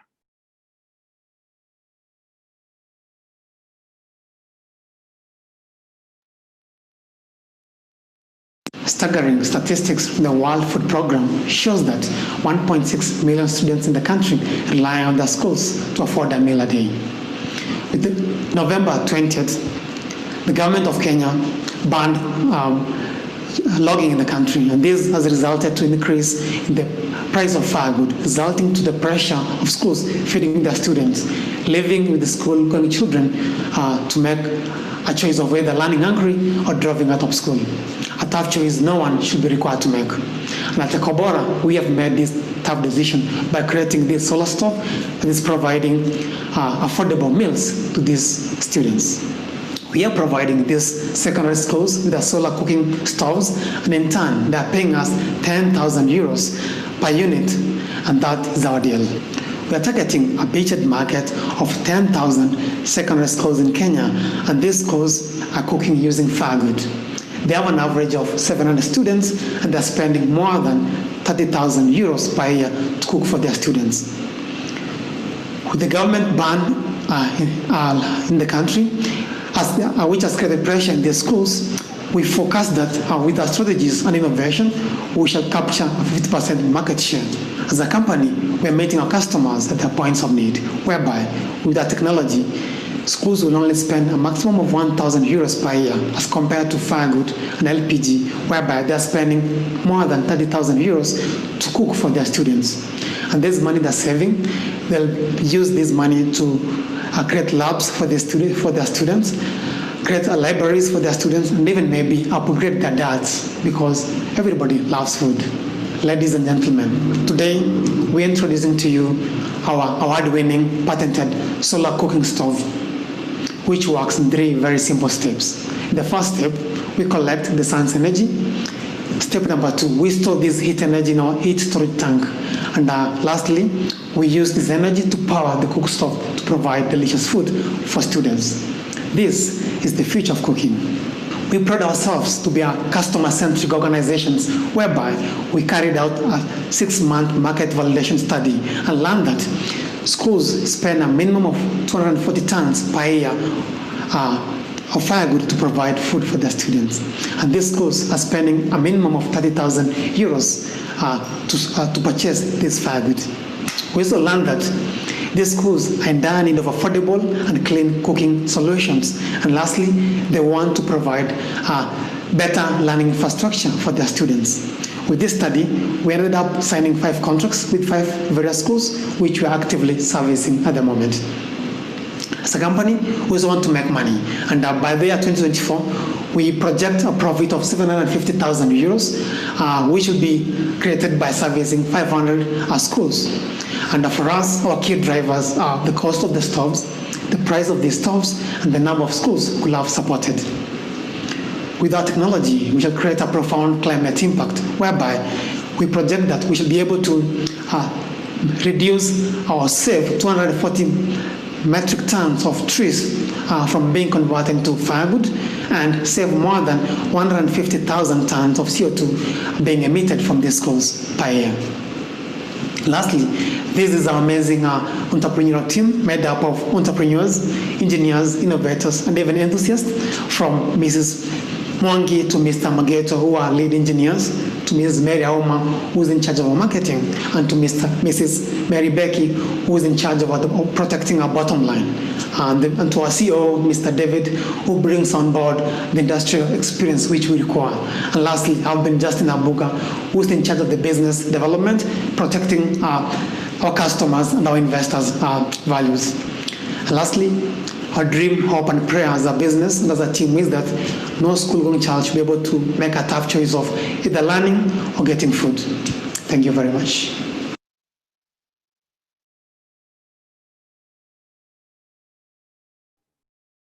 Thank you, Abuga, for that. So I'll invite our judges for any questions, clarifications. I had 3 questions, if that's okay. The first question was in terms of a pilot. Just interested to see if anybody had piloted the stove so far. The second question is, what do you do during the rains? Because if you have solar and the rains come, then often it doesn't work. And thirdly, in terms of maintenance, to maintain solar is actually quite difficult. So interested to know how people were going to maintain. So I had 3 questions, if that was okay.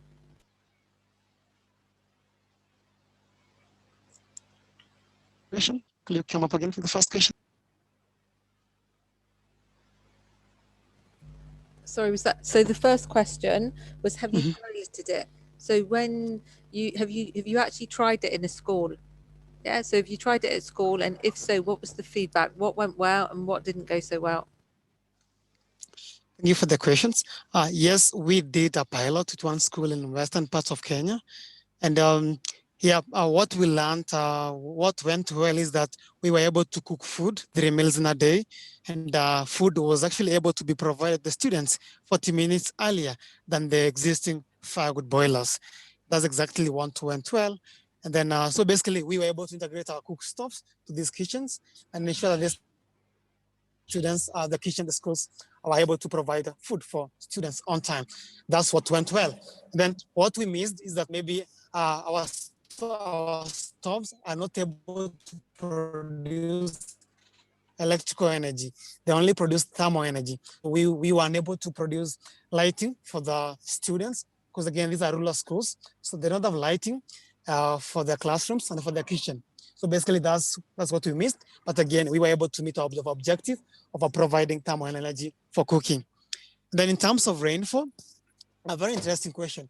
In our technology, we are able to store thermal energy using waste oil, as you saw in my solution slide.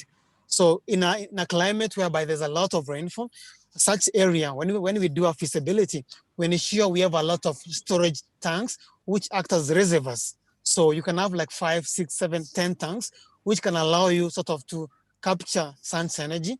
And the beauty with our technology, we're using solar collectors rather than solar PV. This allows us, even maybe in just cloudy, as long as there's light, we're able to tap sun's energy, although in a slow rate. So with the many tanks we have, we're able sort of to compensate and ensure that we're able to provide an efficient and a constant supply of energy to these kitchens.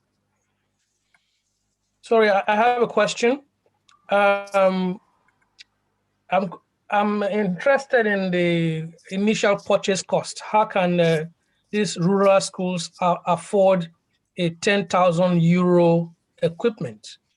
That cost to me seems a bit, I don't know, when I compare it to cost of living in Nigeria, I'm wondering how many schools in Nigeria, for example, will be able to afford a 10,000, especially secondary schools, boarding schools, to afford a 10,000 euro cooking equipment to buy them off you at the beginning, and then also in the lifetime of the equipment.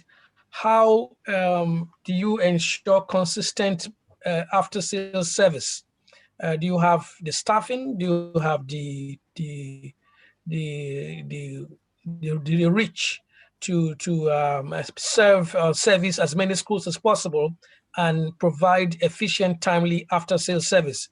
Because one of the challenges we have with solar-related equipment is efficient after-sales service. And that is what discourages potential customers and existing customers from continuing to patronize anything that is related to solar. Thank you.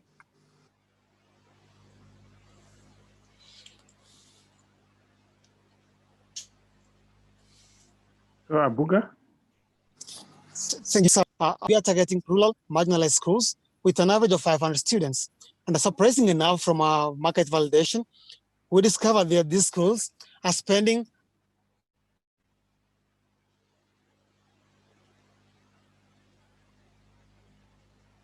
a minimum of 30,000 euros per good.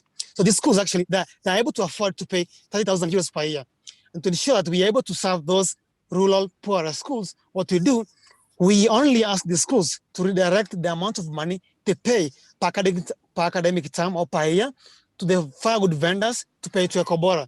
So we don't really give these schools a burden. Rather, they just redirect the money they could spend on firewood to Ecobora. And again, this again depends, can go up to 2 or 3 or 4 years, depending on how much the school spends on firewood.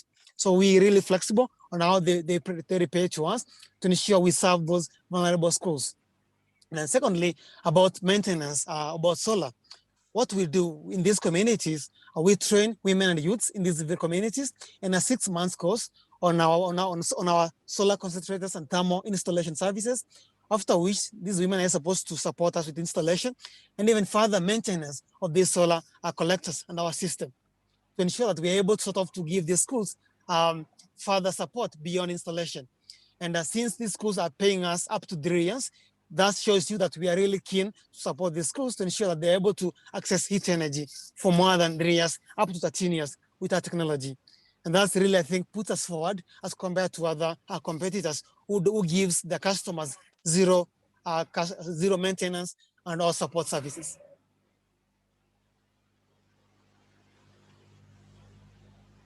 One question from me, you're focusing on the education sector. Have you looked at any other sectors or other markets where this product could be feasible, viable? Thanks. Thank you very much for the good question. Yes, our product has a wide range of use. First of all, we saw the schools as our early adopters. These are the guys who are really in dire need of firewood because the government of Kenya, as you know, 2 years ago, we banned logging. So there's no firewood for students. But again, we can apply our technology to hospitals, large community cooking, refugee camps, and even food processing industries who are consuming a large amount of firewood, like in Kenya, for example, tea industries. So, but right now we're really focusing on schools, and later we can be able to put ourselves in a smart way to see how else can we tap to the existing wider market in our target sphere.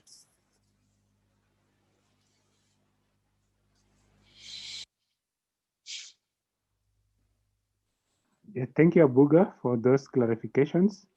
So if we don't have any other questions, now we can have our short commercial break. We take about 10 minutes, actually 10 minutes. To have a quick break, you can stretch, grab a cup of coffee, water. Then we should be back in about 1/4 to midday. So let's have a quick break and let's be back by 1/4 to midday. We'll start with our next session, and that will be Green Venture Tanzania. Thank you.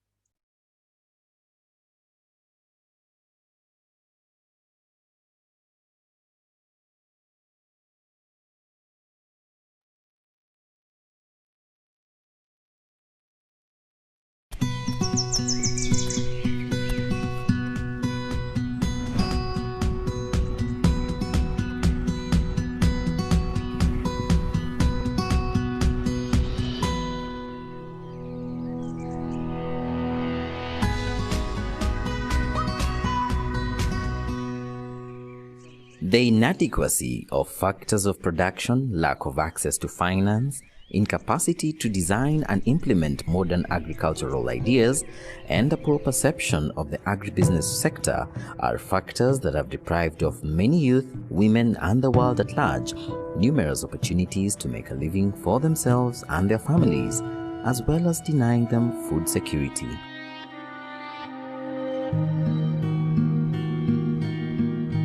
According to Kenya Climate Innovation Center, KCIC, agribusiness portends an economic and social prospect to the overall attainment of national and globally set development goals. Despite the challenges bedeviling agribusiness being overarching, the sector still provides an opportunity for many youth and women in the country. Agripreneurship holds multiple opportunities across the animal and crop production value chains. The place where these women come from is very dry. We are helping them introduce these crops that help this land. especially the growing of aloe secundiflora, which helps prevent soil erosion. It holds the soil, and when it rains, water runoff is prevented. We need to be able to look at crops and plants that adapt to less rainfall. We cannot just say maize and beans alone. We need to look at the climate of the area and adapt and grow what grows there. We try to avoid damaging agricultural systems. The agribusiness sector, which comprises the business activities performed from farm to fork, is a major generator of employment and income, not just locally, but also worldwide. This, according to Food and Agriculture Organization of the United Nations, FAO, covers the entire value chain, including the supply of agricultural inputs, the production and transformation of agricultural products, and their distribution to final consumers. Women and youth have an equal opportunity to play in this sector. Nikakuja nikakatakata ile matawi ambayo sio mzuri. Kwa hivyo sasa maembe yangu ni mazuri. Na tena kutoka hapo ule kijana anaitwa David Modeni, mimi ndio namuuzia maembe kwa sababu maembe yangu ni mingi. My name is David Mwindi. I'm the founder and CEO of Roval East Africa. We are the producers of fruit-based mango juice. We buy ripe mango from Makueni and Machakos, and then we produce the mango juice you can see behind me. Because of this, we are able to create a market for our local farmers, and also we are providing them with a good livelihood. The European Union says that agriculture is a leading source of economic activity, employment, and exports in Kenya. Agriculture contributes directly and indirectly to 51% of the Kenyan GDP and accounts for 60% of jobs in the country. But good things await. Kenya Climate Innovation Center, the European Union, the Danish International Development Agency, DANIDA, and Food and Agriculture Organization of the UN have now come together to promote decent jobs for youth and women in agribusiness. KCIC has previously worked with DANIDA to support small market enterprises in agribusiness. So KCIC have been focused primarily in agriculture, renewable energy, and water management. I really like what I see here, and there's no doubt that there's so many really intelligent entrepreneurs here, and this environment helps them to be even better, and I really appreciate that. Agribiz program is a 5-year program that seeks to be a catalyst and enabler towards greater involvement of women and youth in agricultural and livestock value chains. The primary focus of the program will be to provide a range of services to women and youth-owned early-stage agribusiness enterprises as well as small and medium enterprises. The program will do this through establishment of 8 business incubation hubs across 8 counties in Kenya. Through the business incubation hubs, the program will deliver 4 services: access to services and facilities, access to finance, business advisory and technical assistance, and access to information.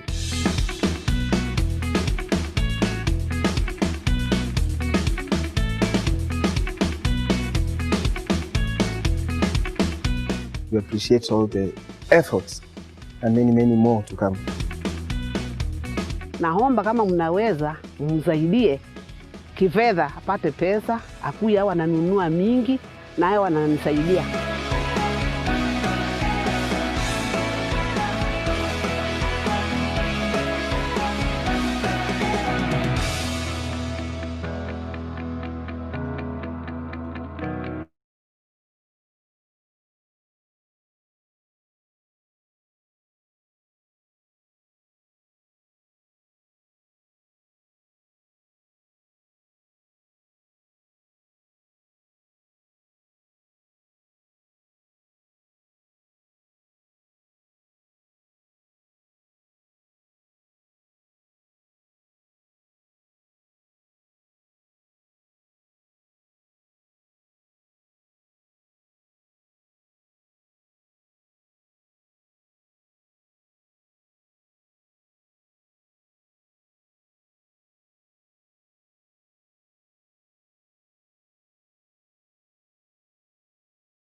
I'm managing director of a company called Lean Solutions Group.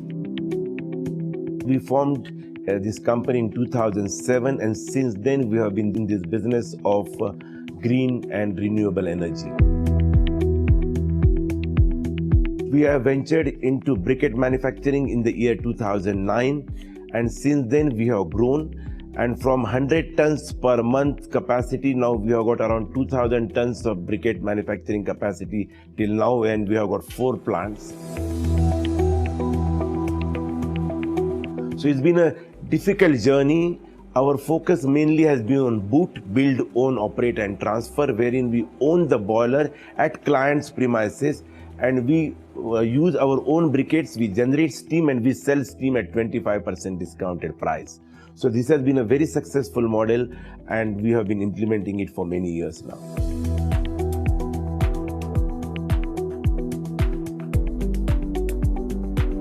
We come up with various financial models that are very attractive for industrial clients, and that way we provide very attractive solutions for clients.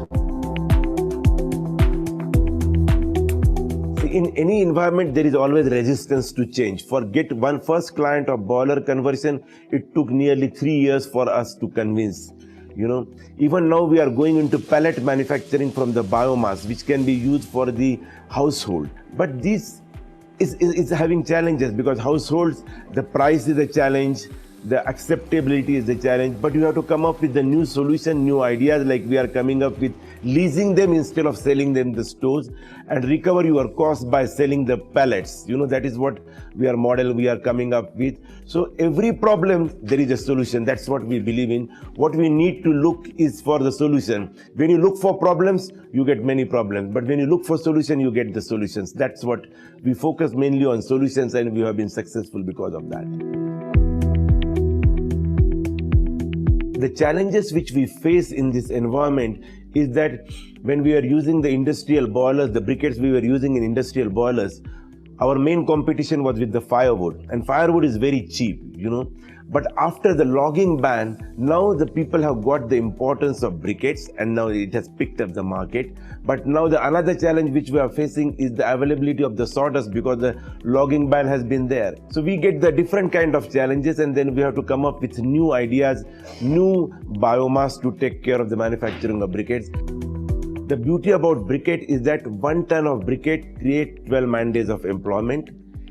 It reduces 1 ton of carbon dioxide emission, and it saves the foreign exchange for the client, for the nation, $150 per ton of briquettes. So till this time, we have produced more than 20,000 tons of briquettes we have been producing, and that's the reason we have saved so much of foreign exchange for the government, and also created so many jobs for this.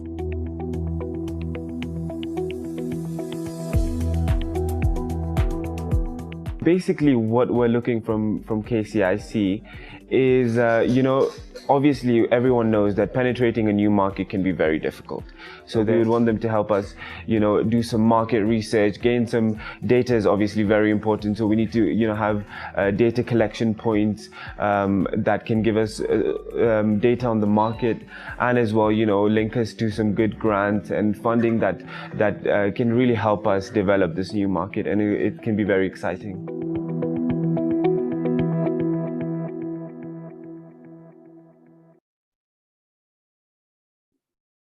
Yes, so thank you for that short video.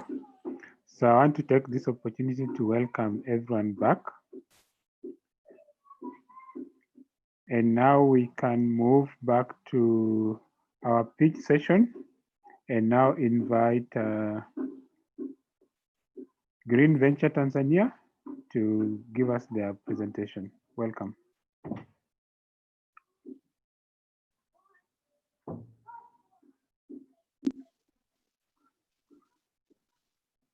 While protecting our environment instead of destroying it.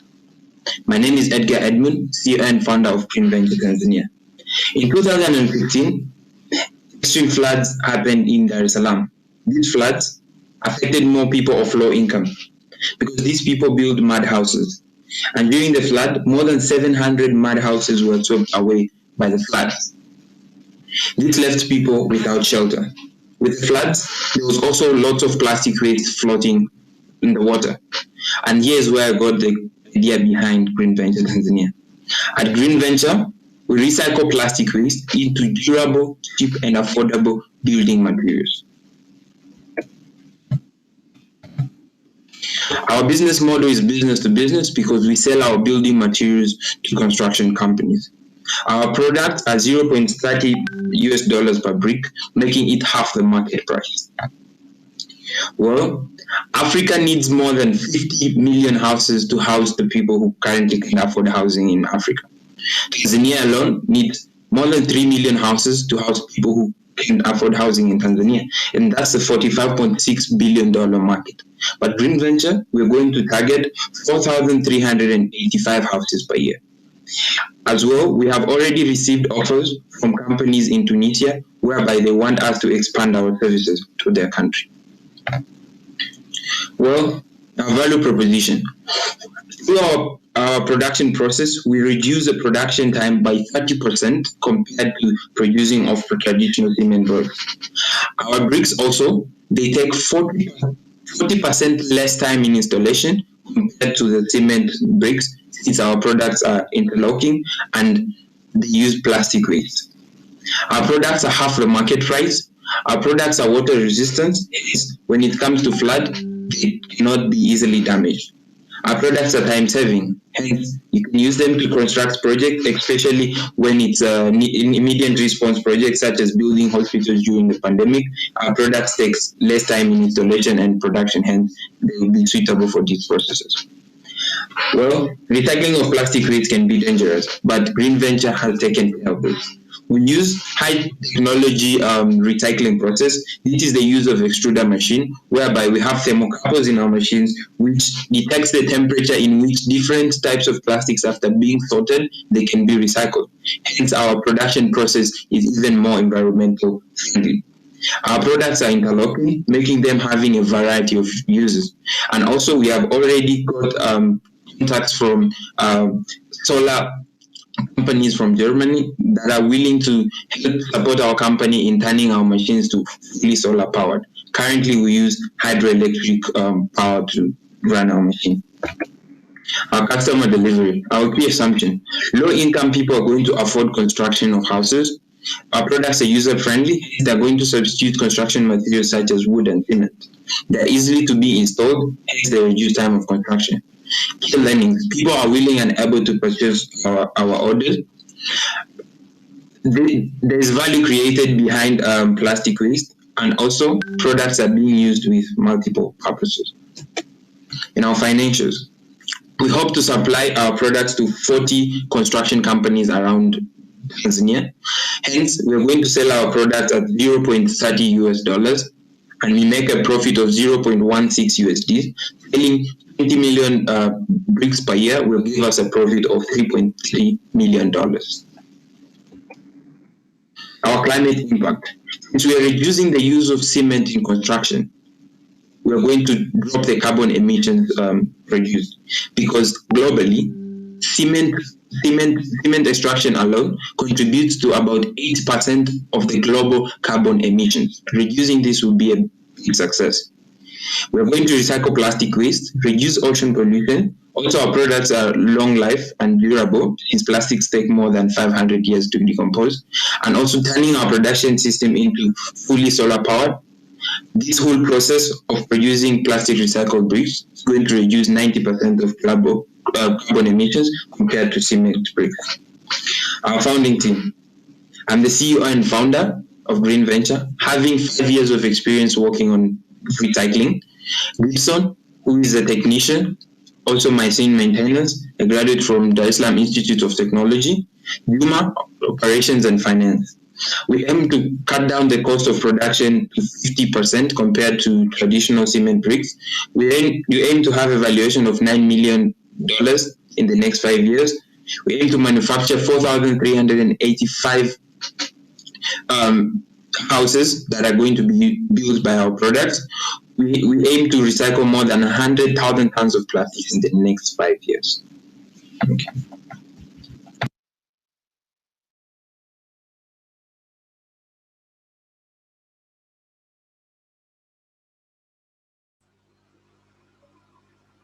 Thank you. Then we can have questions from our judges. Thank you, Green Venture, for the presentation. I have two questions. The first question relates to the market. You've mentioned that you're targeting low-income households so that they can afford price for bricks, but at the same time, companies.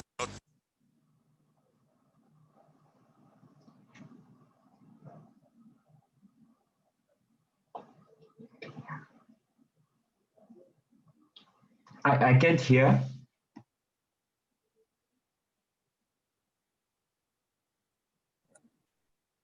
We can't hear you. We can't hear you. Yeah, please maybe check your sound. Okay, my question relates to the target market. The first one I was asking is, you mentioned about low-income households, and the next one you also talked about construction companies. Which one is which? Which is your target market for these products? And then the other question relates to supply of raw materials. How are you going to, what method, what model are you going to use to get this plastic waste? What methods are you going to use? Yes, thank you. Thank you very much for your question. And to answer the first question, so our target market is low-income people who currently, many of them can't afford housing. And we sell our products to construction companies, and these construction companies install these products to people who are actually building their houses, because the construction companies, they already have customers that they can directly link us with. So because our products have the market price, even if we are dealing with construction companies, not individuals who are building their houses, our products will still meet low-income people, because these people are the ones who are going to be served by the construction companies. So we just use the construction companies actually to penetrate the market, because they already have links to the customers. So the pricing of our products help us to reach low-income people, because when they know now we can get a brick for half the price that we normally buy them for, then they will be able to go for our products. And in response to supply of the raw materials, we use two systems to get the raw material. One is individual freelance plastic collectors. So we have people who actually collect plastics from dump sites, from streets, and they sell these plastics to us in terms of kgs. So we pay them for collecting the plastics. And the other model that we use to get our raw material is through cooperation with companies. So currently we have partnered with tourism companies that help us collect plastic waste from national parks, which could be dangerous to the animals, because tourists drink water using plastic bottles, and we take these bottles from their national parks and recycle them. And we actually don't pay for these plastic waste, because we are helping them reduce plastic waste in the national parks. We also get plastics from schools and shops. So these are the two systems that we use to obtain our raw materials, freelance and also partnership with companies. I also want to ask a bit of question around the first point that Pius asked you. He was concerned about whether you are reaching out to, the construction companies or directly to the individual families. Now, your main competitive product is the normal, maybe cement or whatever, building materials. If I were to build a house as a single builder, I will be able to buy my materials across the street.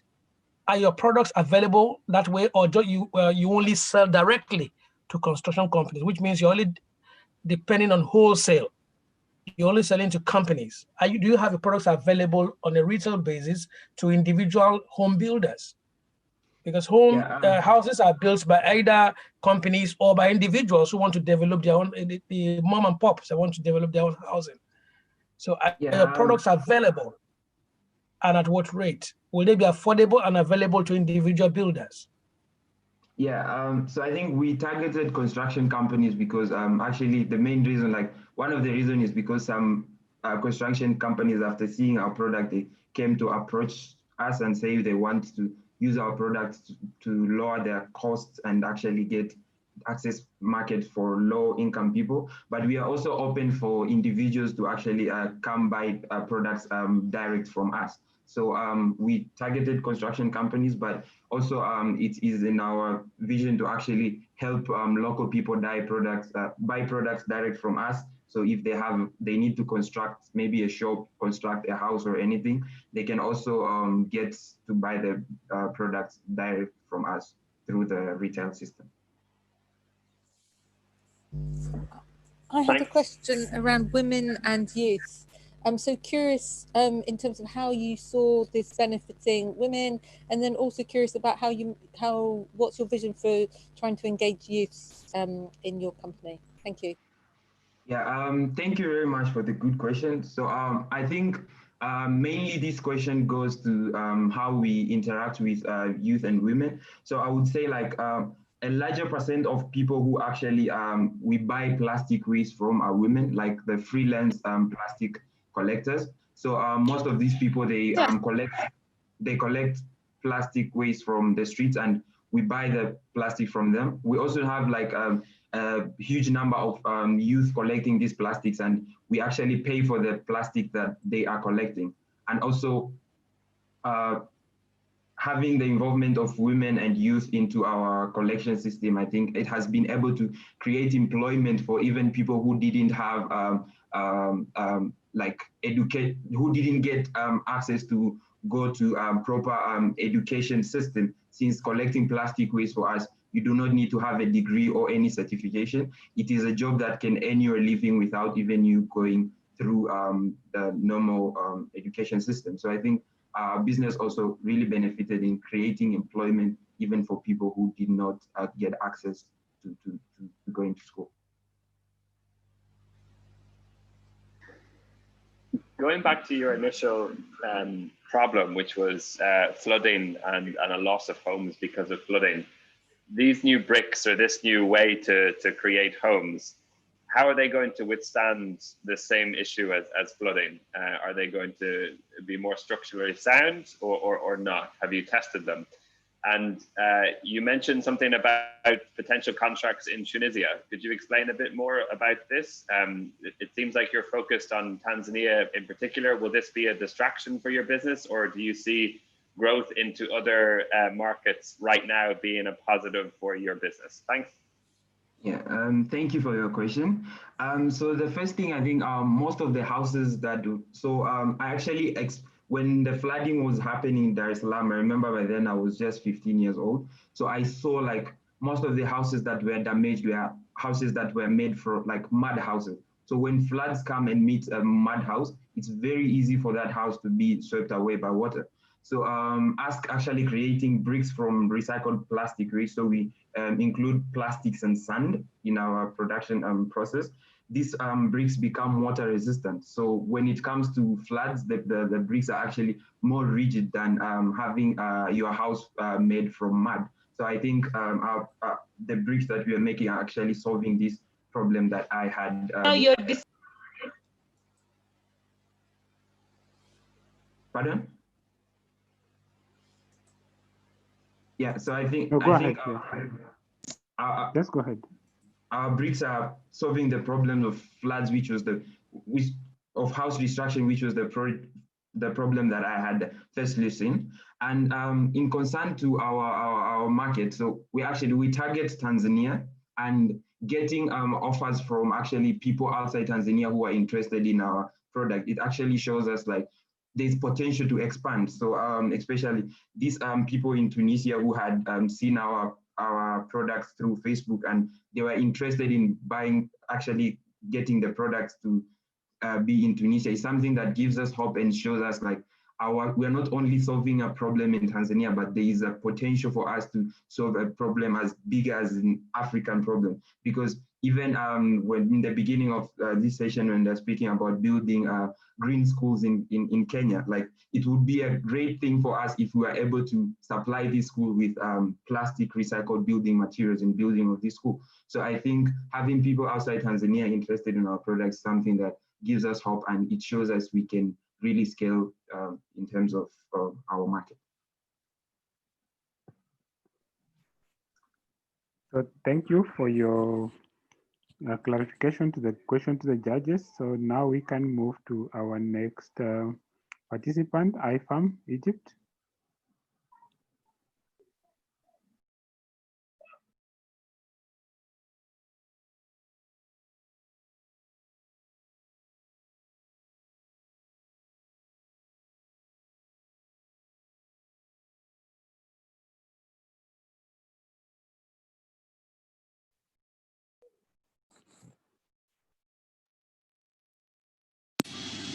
Hello everyone, my name is Usama Al-Bagouri and I am the founder of iFarm. 5 years ago, I was helping Mr. Ali, a 45 years old businessman who started his agriculture project and he focused his business in the hydroponic system. Hydroponic is growing plant in water mixed with specific nutrients they need in controlled conditions. And it's one of promising solution to increase our food production with the limited resources and water scarcity we are having now. And as stated by FAO, we need to increase our food with 50% by 2050. And in his second cycle of production, he found that half of his vegetable production is not growing, and he don't know what was the problem, and he started to lose his money.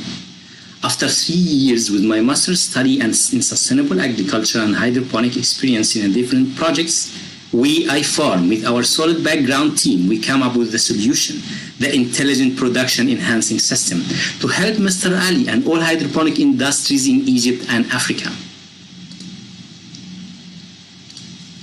With our solution, we will empower hydroponic farms and we let our grower know exactly what their plant needs.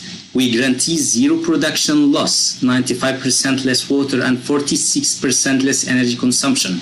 And we will sell our product for hydroponic farms in Egypt with a cost of €1,500 per system. And the hydroponic market is huge. The global hydroponic is valued at almost €17 billion and it's increasing. And we are going to start with our pitchhead market, which is hydroponic growers in Egypt, that is valued €15 million with nearly 5,000 customers and sales potential of 15,000 systems. Our customer will love our solution because we will help them to save up to 60% of the production, which equal €200,000 in a year in each hectare, which means return of investment in less than 12 months. Also, our additional values, we guarantee our customer a predictable and consistent crop growth, 70% increase in growth rate, plug-and-play system that's easy to use. Our solution is composed of hardware and software. First, we will install our high-density customized sensor in the system that could read and monitor on a real-time the plant nutritional and environmental need. And through processing in our plant-specific algorithm and wireless automation, it optimizes the pest conditions for plant growth spontaneously with the smart automation system. And within the mobile app we develop, it gives the owner the real time to follow up all the process and control the system wireless. By this way, we transform the normal farm to wireless, full automated hydroponic one. Our advantages, using our machine learning specific algorithm, help to provide specific needs for each and every plant nutrient requirement. With our data insights, with the ability for full storage and for this data and to be easily reviewed, within the artificial intelligence automation, so we eliminate any human error that could be happen. Through our customer discovery, we interviewed more than 30 people with our key questions, and we found that they need affordable solution for this problem. And they are ready to innovate within the problem in knowledge and costs. That's why we come up with our solution to solve this. We aim with our financial to gain a profit of €2.1 million in a year in our 5th year, with 15% market share and a profit of €675 per product. And our key driver for this is the market share, the net price of the product, and the cost of the products. Our climate impact is huge. With 15% of our pitchhead market, we cut 855,000 tons of CO2 per year. Adding to that, we will save 144,000 liters of water also per year. For our team and our solid background with a huge research network we have, myself, Osama Al-Bakouri, Master in Sustainable Agriculture with 6 years experience in hydroponic and agriculture projects. My friend Rahma, business developer and with 3 years experience in business. And my friend Bashir Al-Tawil, technical developer and 4 years experience in mechatronic engineering. Our dream to make hydroponic more sustainable and efficient, expand our market in Middle East and Europe, and achieve a 50 million euro valuation by 2025. iFarm, let's together feed the world one drop at a time. Thank you. Thank you. So any questions, clarification from our judges? I had a question around the client. So I'm curious. So who is your target market? Is it a small, medium-sized agribusiness? Is it a smallholder? Could you just confirm who exactly is your client?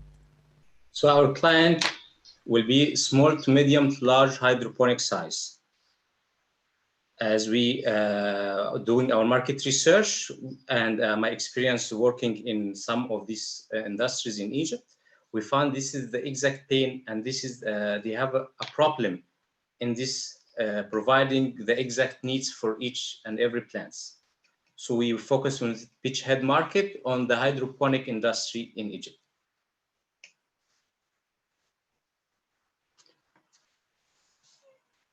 I want to ask you, Osama, thanks for your presentation. The question is, like the last speaker asked, your target market, it looks like you need to be more specific or a bit more expansive in terms of the people that can use your product. So my question is, how easily understandable is it?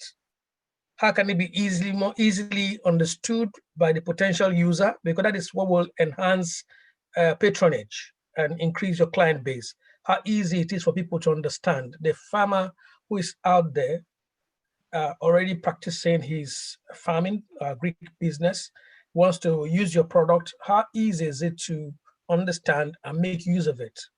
So I want you to speak to that.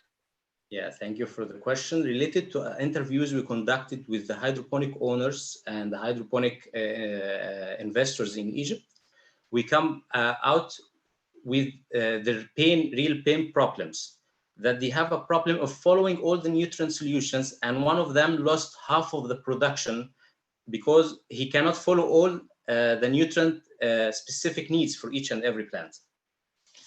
So within our solution, we will conduct a pilot project, and we will offer them to use it in a small scale and compare the production coming out of using our system and the main normal, the mean normal usage or what they are doing in the exact time. And by comparing our solution production within the exact needs, we will show them the added value of our solution. And within the automation system, artificial intelligence, it doesn't need any technical background. So it is all operated within the artificial intelligence, and the data insights we will build inside the system. The mobile application will be added value to follow up all the parameters needed. So he will be in contact and know exactly what's happening in his system.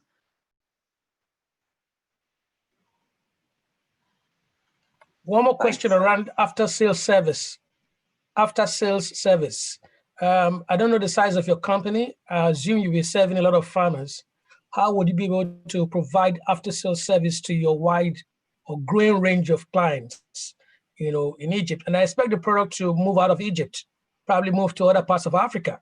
So what is your plan in terms of being able to provide efficient, timely after-sales service? That is what will make your product grow in popularity and in usage. What is your plan in that area? Thank you so much. Regarding to following up the technical support, we will be using our system and the wireless connectivity. We can follow up all the systems and what is happening there. And we're gonna be in contact online 24/7 within our customer support. Adding to that, we have a distributors in a different points that we will train them, and will be the distributors for us. After we gonna train them, and we will put them in these different regions. Thank you, Osama, for your presentation. Can I come in with one more question? Sorry. Oh, sorry. Please, go ahead first. Go ahead. Okay, thank you. Thank you, Osama, for your presentation. My question is tied to what Emmanuel has asked, and I'm keen to find out, because there are a lot of similar technologies in hydroponics that are available. In terms of competition, how different is what is the unique aspect about your product that is not available from competition? Because we have many other similar products in the market. Thank you so much for the questions. And we did already a competitor analysis, and we find some already existing company, but they are just partially automated system. For example, the temperature and humidity. And but for us, we are conducting all the parameters needed for the plants internally and externally, the environment. And because it's very specific and causing a lot of problems if we have any change in the EC or pH, for example.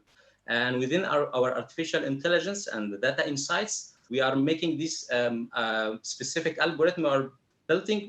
This is our unique selling, our unique value that cannot be easily copied, but it could be scaled up and replicated within our follow-up, so we can change it and to distribute it in a different areas, and we will follow up on these parameters, because it's easily to be, to go and to be adopted in a different regions, but it's hard to be copied because we will build it within our unique hard copy database.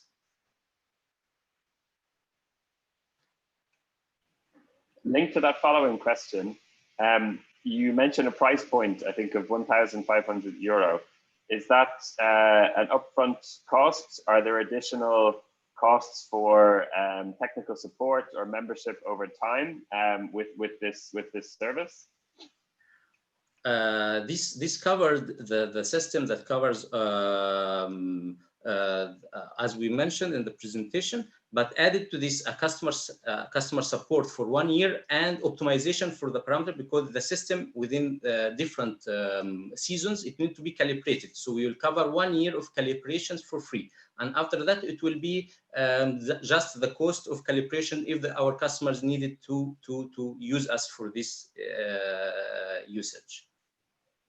And the other competitor products, where does your price point sit within the other products that are out there available? Are you very expensive? Are you very cheap? Where do you sit along the spectrum?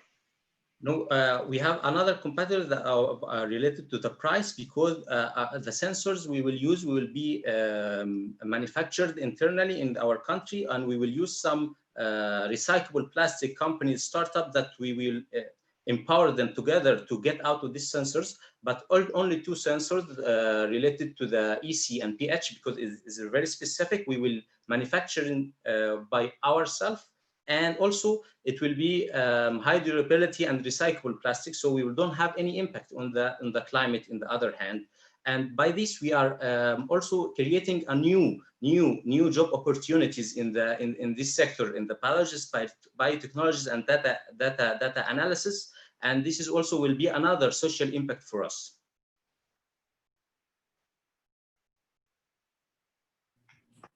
So thank you. Thank you. Then I think let's move to our next presentation. Kairos Energy Uganda.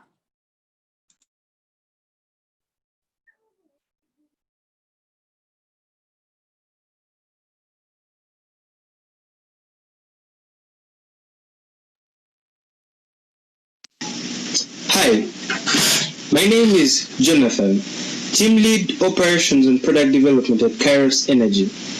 Did you know that in Uganda, 10 trees are cut per hour? And here's why. Government statistics reveal that 4.7 million households use lamp charcoal for food preparation, a fuel that exposes the entire household to huge amounts of carbon emissions when burnt. And as a result, 31,600 Ugandans die annually of the associated non-communicable diseases. By supplying biomass briquettes, Kairos Energy made efforts to mitigate this drastic situation, but we believe that the time has come for a more viable solution.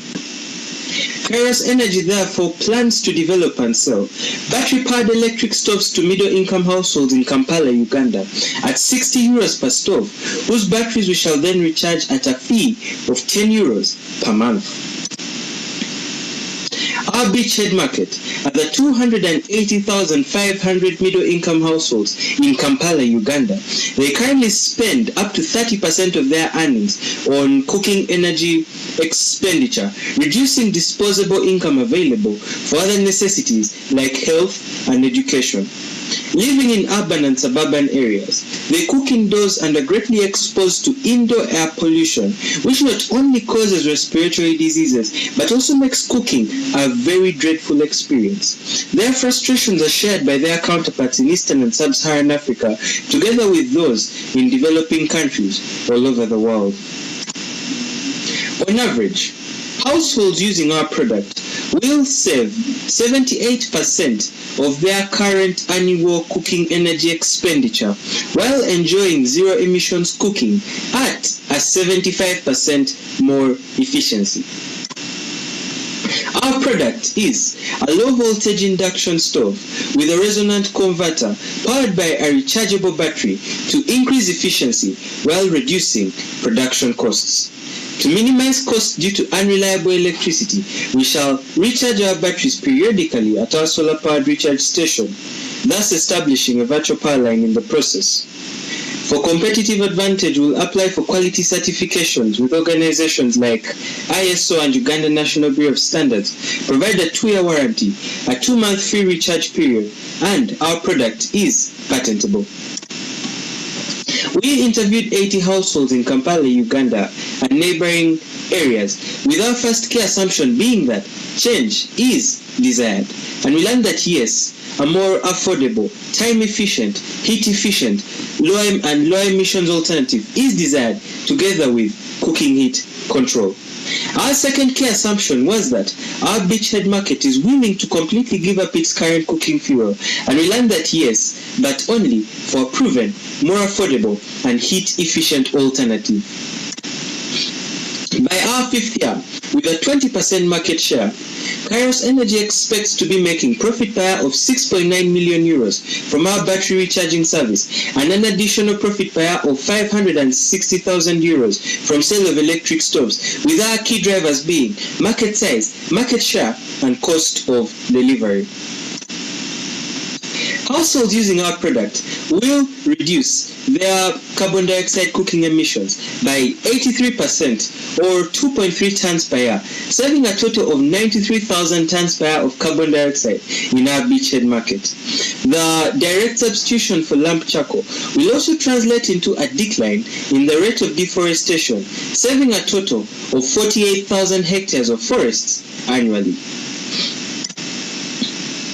Kairos Energy's founder members are Baka David, in charge of marketing and finance with an international business specialty, and myself, Jonathan Ojangole, in charge of operations and product development with a computer science and physics specialty.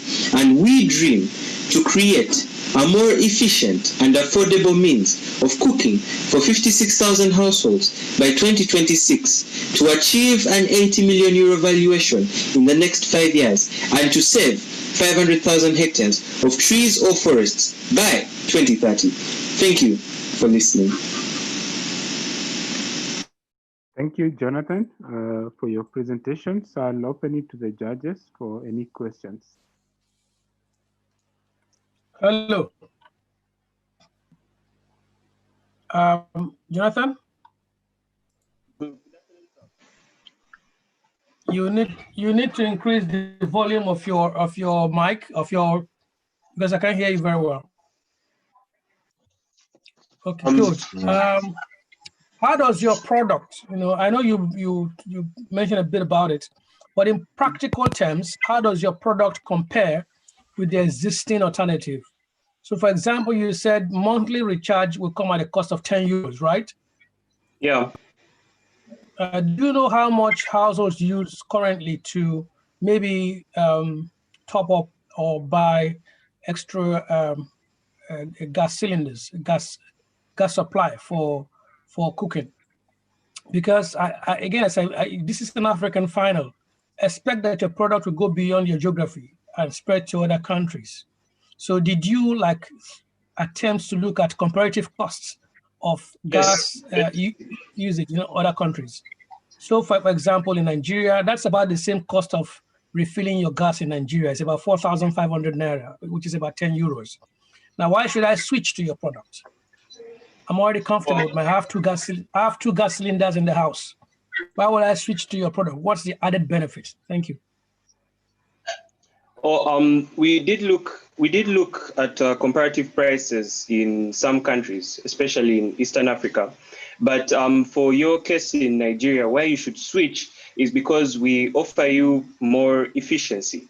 For example, you said if you recharge, you said you have two gas cylinders and you recharge them monthly at 10 euros each, right? Yes. Yes. So I would be able to offer you the opportunity to recharge only for about a period of 3 weeks at a fee of 10 euros per month. You just pay the 10 euros per month, and anytime you need the recharge, you just visit one of our partner distributors, let's say with companies like petroleum companies, and would be able to recharge for you or swap and give you a fully recharged one. Sorry, let me correct the impression. I don't use the two at the same time in a month. One will serve for about 3 weeks to 4 weeks. So it's about the same as yours. It's about the same thing. That's what I'm saying. It's about the same costs. Yeah, so why would I switch to yours? We have efficiency, first of all. We are more efficient than gas. And second of all, we avoid the hazard. For example, suppose maybe someone at home accidentally left the gas on and there's a lighter nearby. We don't really have those hazards.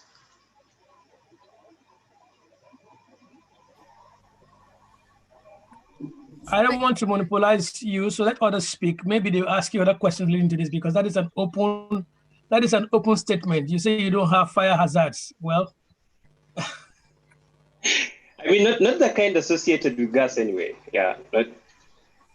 So maybe I can add to the former question. So can you just confirm exactly what your product is? So I still don't really understand. Could you just describe it? So assume I'm a potential client. So just describe what you're trying to sell to me. Thank you. Right. Our product is an electric stove. It utilizes electromagnetic induction, and you buy for about 60 euros. But on that 60 euros, it will come with a rechargeable battery. So our stove is more efficient than gas, charcoal, and other electric stoves. And in the long run, it is cheaper. Yes, in the long run, it is cheaper. So what we'll do is we'll give you a card, or you'll be able to download our app for maintenance purposes.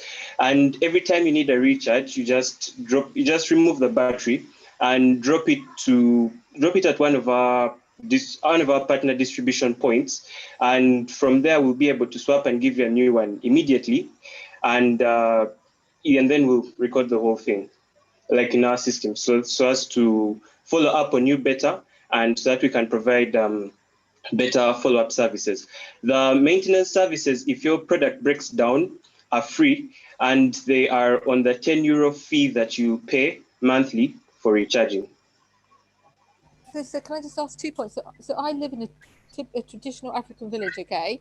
So 2 questions for you. So if I'm off grid, can I access your products?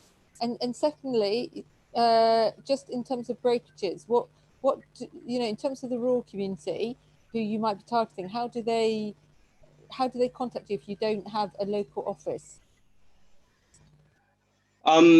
Our beachhead market is Kampala, Uganda. It's mainly urban centers. Why? Because they have the largest charcoal production. But if you're in a rural area and you are interested, we do have some rural centers that are kind of close to what the urban situation in Kampala looks like. So would be from Kampala, Uganda would be happy to expand into those centers periodically. And in the rural area at that time, after having expanded and conquered our beachhead market in Kampala, you could just come to one of our centers in one of those towns. Thank you.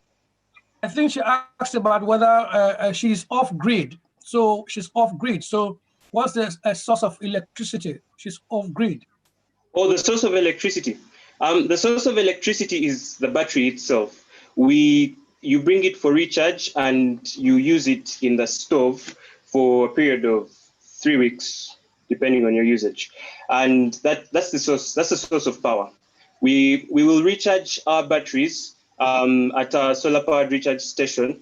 So it's basically a matter of you bring your battery to our collection point, we swap and give you an already charged one, and we take the empty one to our recharge point, so as to recharge it, then return it to one of the distribution points in need. So you do not need to have an electrical connection to use our product. You just need to have a recharged battery. Thank you, How many Kairos. times?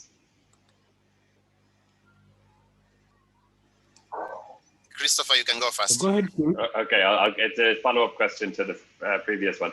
How many times can you recharge these batteries, and what happens to like the life cycle of the batteries, and what happens to them afterwards when you cannot recharge them anymore? After they cannot be charged anymore, in the longer term, we're looking at recycling them to utilize the parts that are still usable to make new ones. And could you please repeat the first question? How many times can you recharge the battery, and who pays for a new battery that needs to be used to then recharge afterwards? All right, so how many times can you recharge a battery? To one time, we're looking at once or twice in a month, again, depending on your usage. But the thing is, who pays for it? For the recharge of the battery, you pay for it.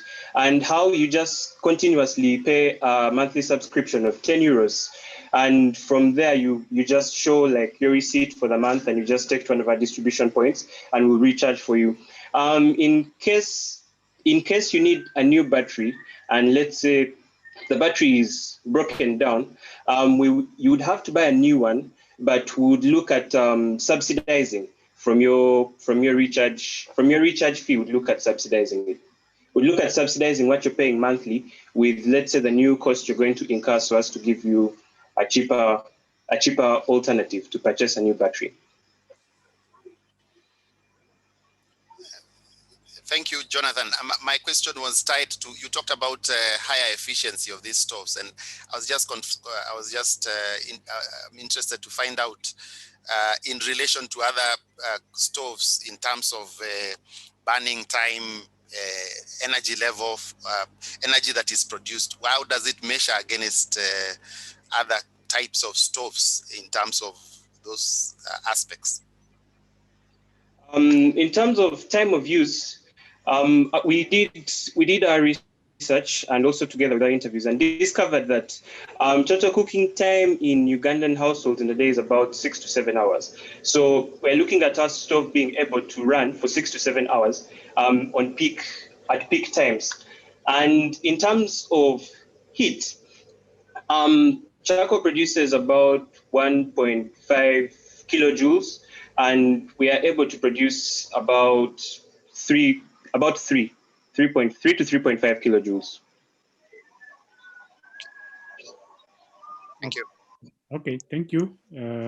So I think in the interest of time, let's move to the next presenter. That is Nature's Code, Ghana.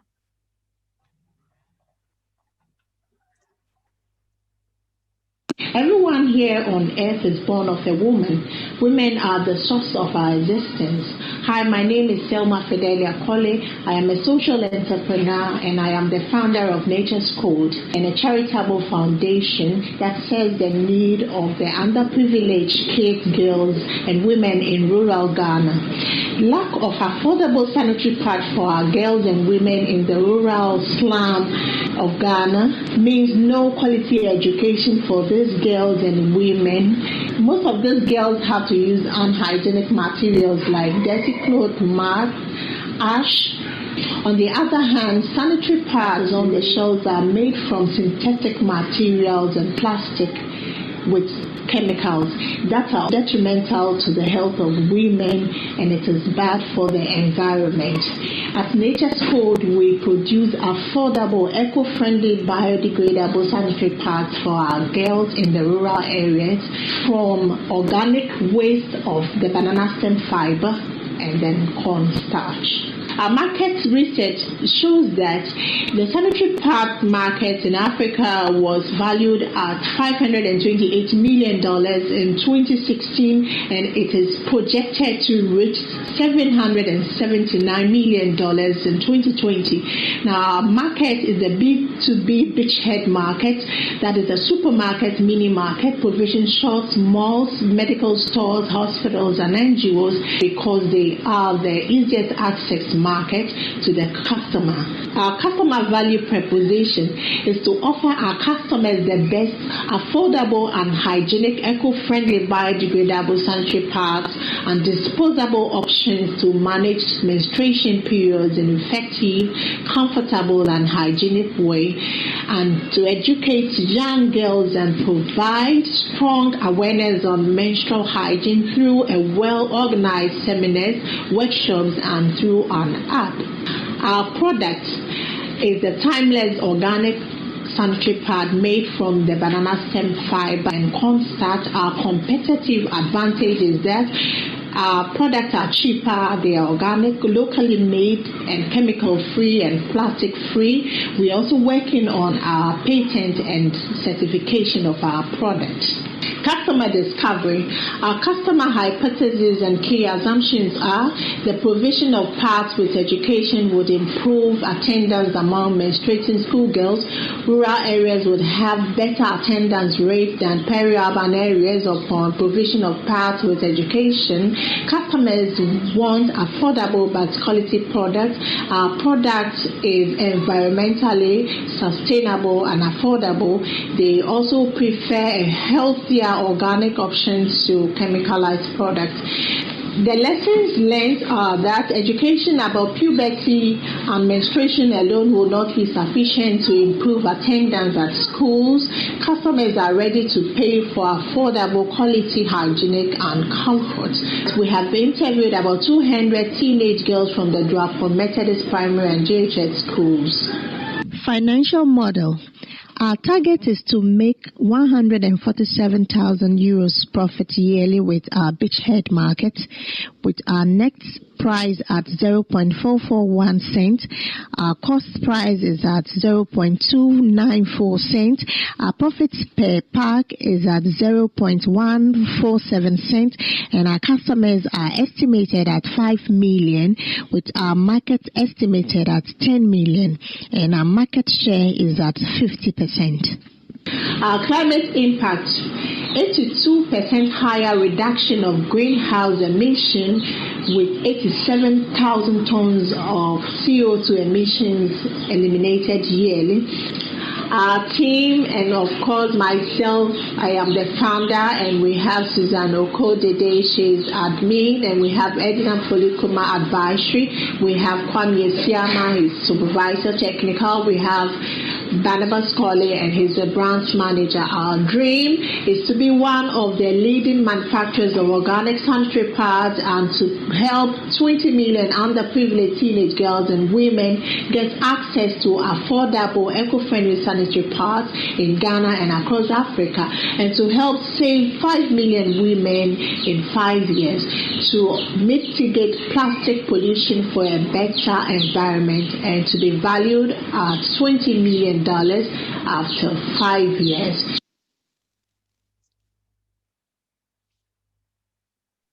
Thank you. So I will invite questions from our judges. Hi. So I had two questions. Thank you so much for the presentation. So I was interested in terms of price point. So what's the price of a pack? And then also I wanted to know how you produce them. do you have a small factory in Ghana, or is the intent that you're going to basically set up regional factories that they can be distributed into rural areas? So those are my two questions.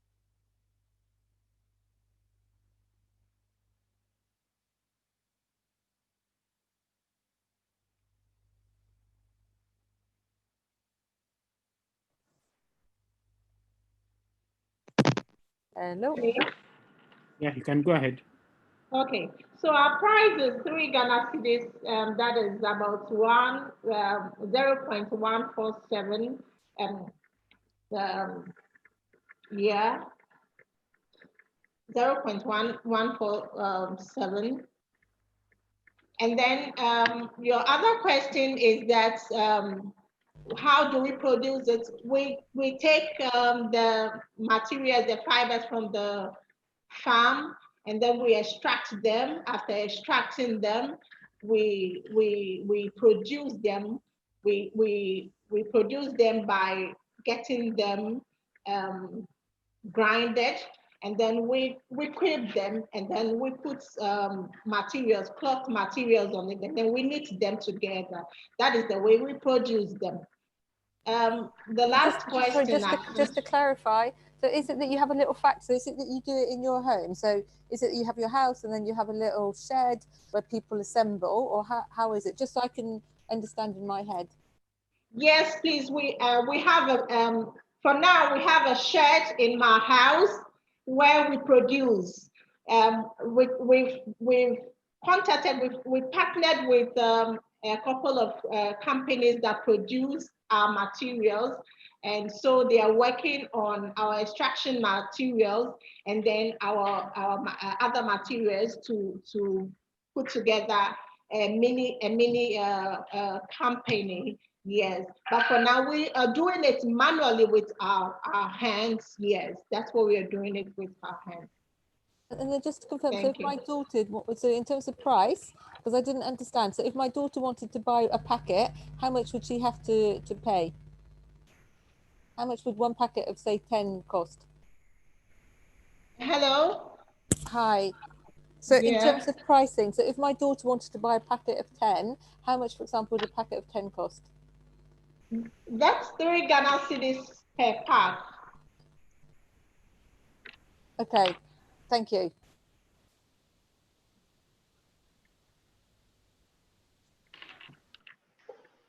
Any other clarification from our judges? Have you conducted any research on the health and hygiene claims that your product will provide? Have any of that been independent to any degree? And how many packets have you actually sold, or how many products have you sold to date? I didn't get that from the initial presentation. Thanks. Okay. With the health part of it, sanitary pads are 90% made of plastic and synthetic materials.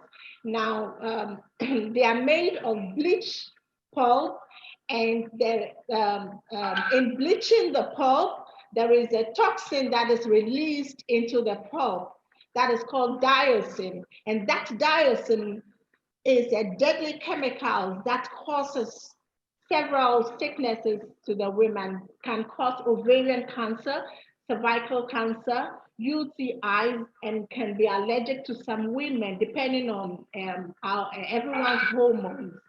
And so that is the problem with the sanitary pads on our shelves now. No, most of the women, most people, even most normal men, women don't know about this. They won't tell you about this, but this is what is killing most of our women, and we are so passionate about this.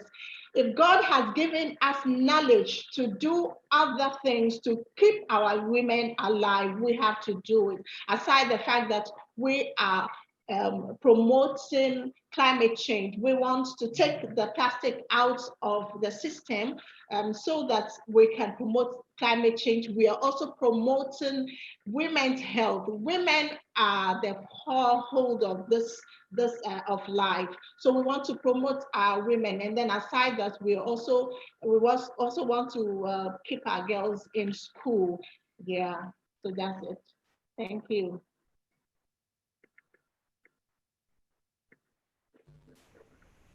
So maybe I could just follow up on the last question. So in terms of when the women who have used it so far, what's been their feedback? They liked it, they didn't, what did they like, what didn't they like? And then also how many women so far might have tested it?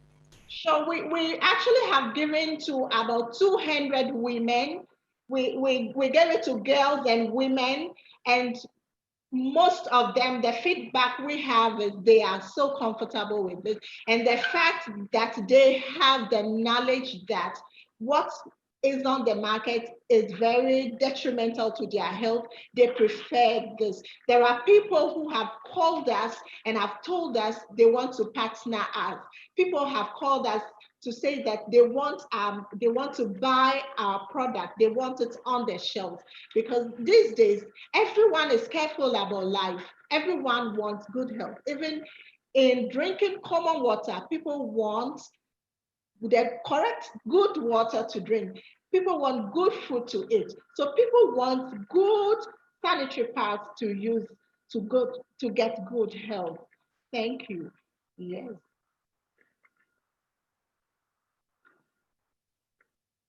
So thank you for those. Yeah, go ahead. Just one final question. On the actual product itself, is all of it biodegradable, or is only the material that you're using from the waste of farmers biodegradable? So the cloth, for example, that you're using, is that biodegradable as well? Thank you. Yes, please. It's all biodegradable. It's purely biodegradable. There's nothing about it that is plastic.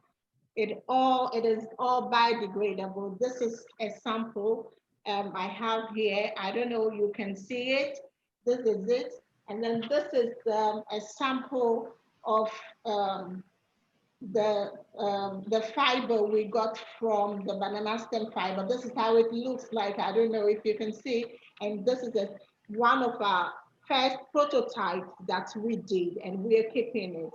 And so this is the mission for us as a team. We are moving this because we need to save life and we need to save the environment. Thank you. Thanks, very helpful visuals. So thank you. Let's move to our next presentation. That is Nomadic Escapade from Mauritius.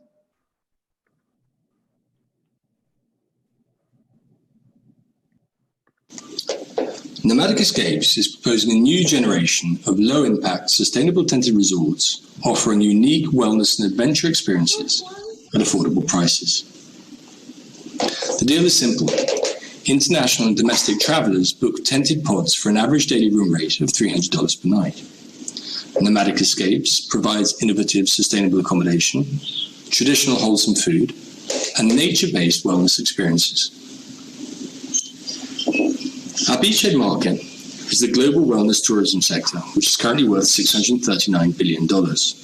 It lies at a powerful intersection of two massive industries, travel and wellness, and is expected to grow by 7.1% CAGR until 2026.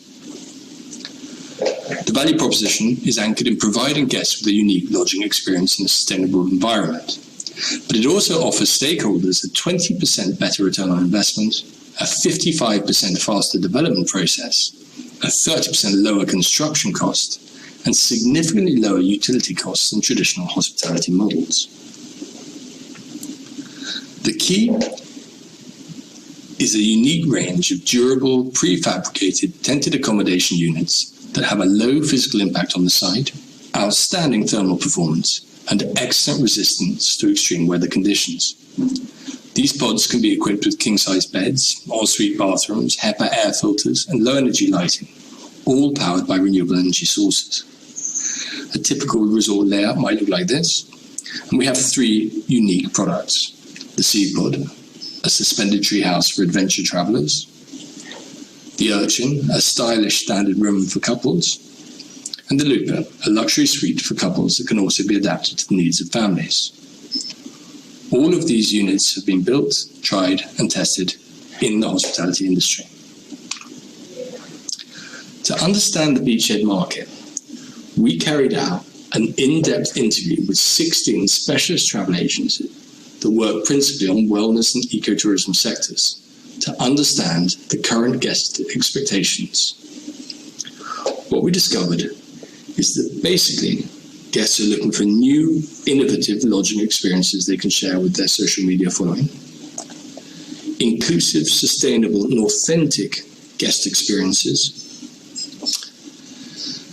and they're still looking for a high level of service that is both refined and relaxed. Our projections suggest that each camp would generate $1.15 million gross profit per year. The model assumes 32 rooms per camp with a conservative occupancy rate of 60% and an average daily room rate of $300 per night. We believe that our prefabrication process would allow us to roll out 15 camps over the next 5 years. According to industry standards, a conventional hotel room produces 31 kilos of carbon dioxide emission equivalents per room per night. In the nomadic escapes model, we are aiming for net zero daily operations.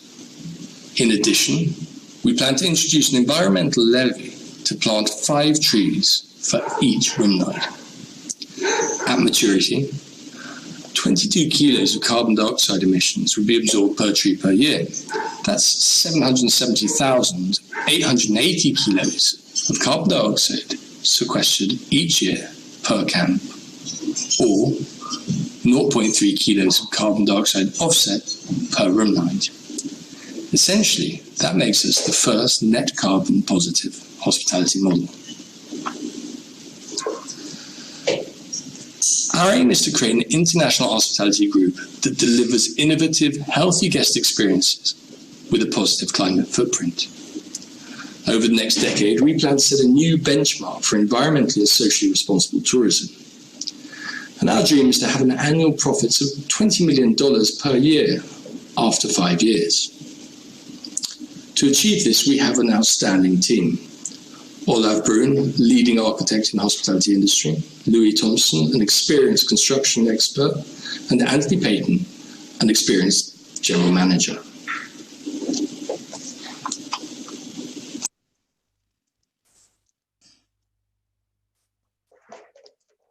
Hello. So thank you. Let's have some questions from our judges. Hello, how are you? I'm very well, thanks. How are you? Very well. So who is your target market? How does your prices compare with the average holiday getaway? Why would I also, the third question, why would I patronize your product compared to my usual holiday sports or choices? Okay, so basically our concept is focused around 3 themes.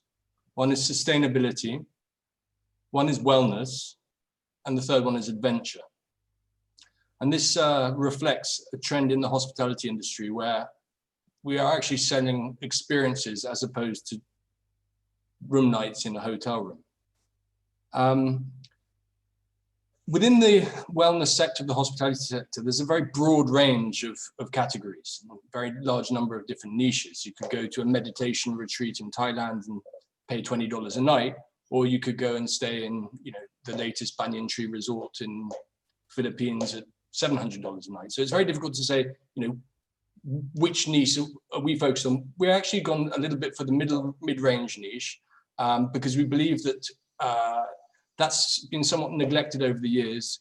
There's very high-end luxury spa operators there's lower end offerings as well. And what we were trying to do is extrapolate the experiences from the high end luxury resort market and make that more accessible to a wider audience.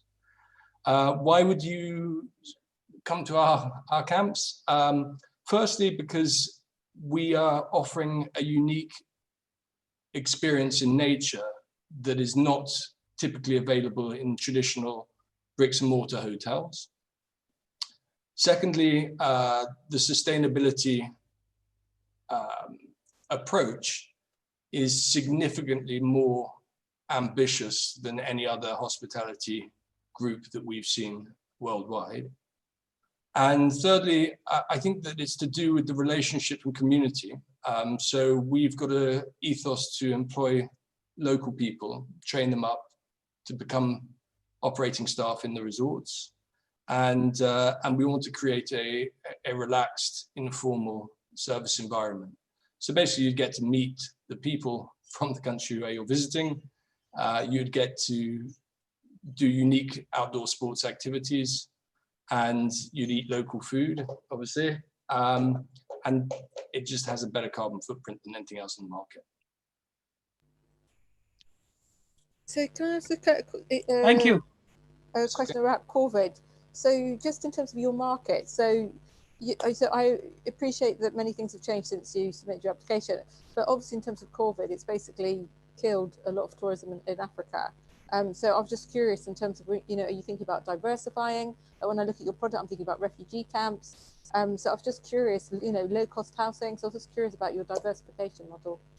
Okay, yeah, so actually I don't intend to diversify from the hospitality market, which might sound a little bit strange, but hear me out. So basically, the hospitality market is going through a dramatic change. Those hotel companies that have been or trying to operate during COVID, many of them are going to go bankrupt. And I apologize, this might sound a little bit pecuniary, but what we expect to see is a radically different hospitality market in the next 2 years. And our development process is going to take 8 to 14 months. So what we're expecting actually is to come into a hospitality industry that is radically different, with multiple niches that have been uncovered, if you like. And then the other thing that's most important of all, and why we're quite bullish about this, is actually the glamping sector has not been, it has been the least affected of all of the hospitality sectors. So what we call the alternative lodging, outdoor lodging, and glamping sectors have actually done extremely well during COVID. And that's largely because they're super well adapted to social distancing norms. You've got plenty of space. We're essentially selling fresh air, privacy, and nature. In the COVID environment, after a couple of years of lockdown, we expect people to want those things. Yeah, so I hope that answers your question a little bit. Was there a second part to the question? No, that was really, it's really about diversification. Oh, sorry. Yeah, there was an element you brought up, which is very important to us, which is to do with low-cost housing and refugees. So actually, the nomadic escapes concept was born because of a refugee crisis in Pakistan in 2008, when we saw a whole bunch of Pakistani refugees, environmental refugees from flooding, trying to heat traditional canvas tents. My specialty is in green building. We looked at this and we tried to think, what can you do to make the most thermally efficient tented accommodation? And our aim is actually to develop tented models on the back of this, specifically for environmental refugees. This actually came up in the last questions as well. I hope that makes it a little clearer. Thank you so much. Thank you for your presentation. For you to do well in this business, you talked about giving a unique service experience, and I'm just interested to find out what is the experience of the team in this nature of business. Okay, well, we're very fortunate. It's actually, this is not something we started working on yesterday. So Anthony, who's also on the call with me, we worked together at a company called Six Senses, which was one of the leading sustainable hospitality resorts in the world. I think it still is, actually.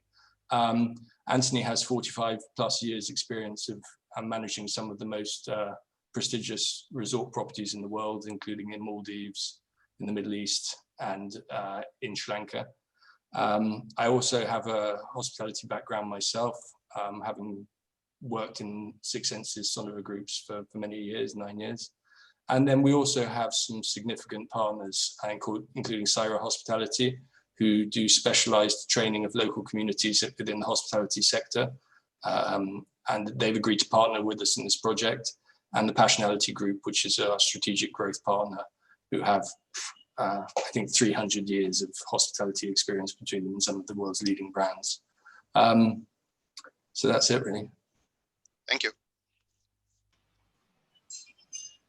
You mentioned local employment. Could you expand a bit on projections in terms of job creation that you're expecting? Yeah, that's a very good question. And it's actually one of the most challenging of the technical aspects of the project.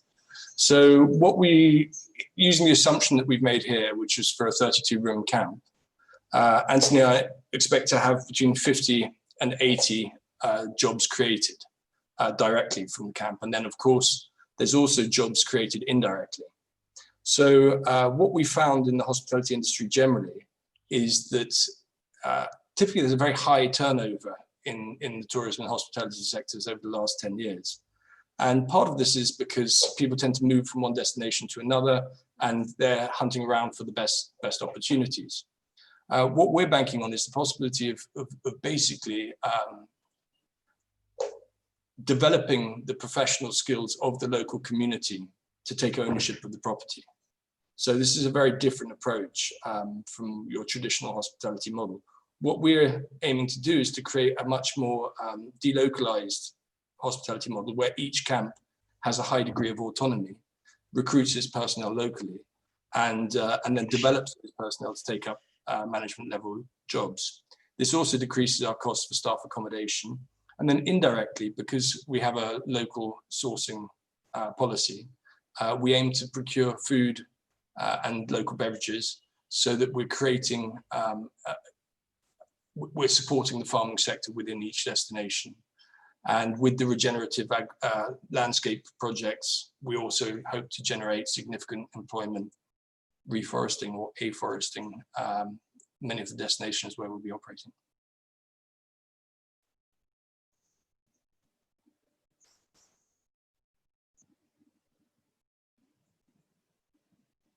Does that make sense? Okay, yes, it does. Thank you. If there are no any other questions, then we can have our last presentation to crown this session. So we invite, Fine Kazi.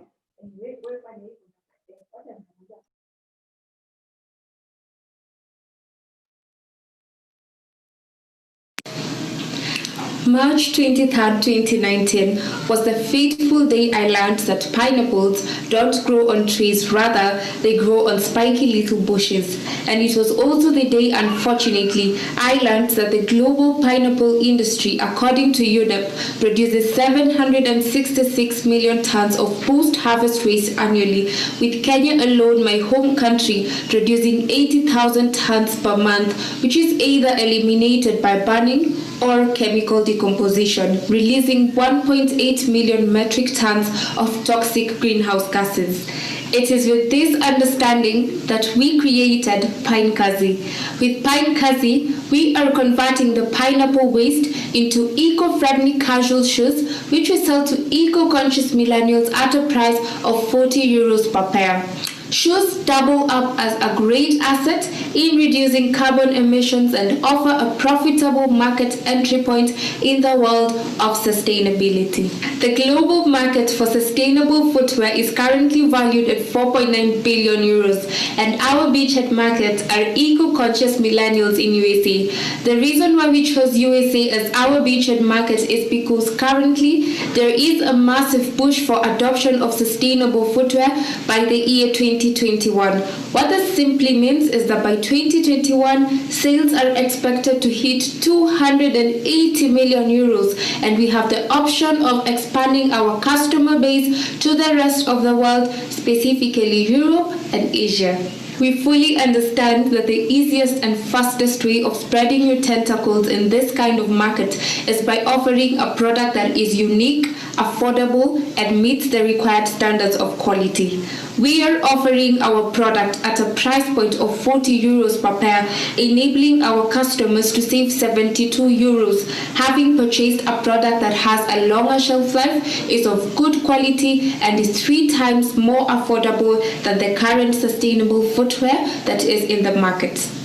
To make our product, we collect the pineapple waste from the farm, manufacture it into a sustainable pineapple textile through a patent pending process, give it to our highly talented shoe artisans who craft it into our unique pineapple shoes, which, by the way, are pineapple scented. To fully understand our customers and the kind of market we are tapping into, we administered questionnaires to 50 eco-conscious millennials, 40 of whom have already pre-ordered, and we established 3 key learnings. That indeed, sustainability is desired in footwear, price and quality are key factors informing buyer purchasing decisions, and our product is indeed desirable because it's very unique and affordable considering the current market price. Pine Kazi cannot be successful if money is not in the equation. We project to make a profit of 10,800,000 euros, having captured a 20% market share of our beachhead market, with our key value drivers being the cost of the product, the price of the product, and market share. If we capture 20% of our beachhead market, we will save 1.96 million kilograms of carbon, having sold 400,000 pairs of shoes by 2025. Indeed, we are not great artists like Michelangelo, but at Pine Kazi, we aspire to generate a revenue of 39 million euros by 2025 and generate 5,000 new green jobs by 2025 as well. And we have the right team to achieve this. Engineer Paul Wambua is in charge of product development in terms of textile engineering and material science. Mike Langer, the CFO, who's impeccable with numbers, is in charge of sales and finances of the business. Angela Nzomo, the COO, is in charge of operations and marketing. And finally, my name is Olivia Awar, and I am the CEO in charge of strategic decision making and business innovation. Pine Kazi is more than just a product. It's a mission and a revolution towards a low carbon and socially sustainable economy. We aspire, and so should you. Yeah, thank you, Pine Kazi. So I invite our judges for any questions. I had 3 questions, if that's okay. First question was, thank you for the presentation, lovely shoes. But first question was, how many shoes have you sold so far? Second question is, in terms of exporting to the US, have you had any problems shipping regarding their import requirements? And then my third question was, in terms of your distribution network, are you going to sell directly to clients, or are you going to try and sell it into some of the big brands like Gap or Nike or one of the big fashion brands? So those are my 3 questions.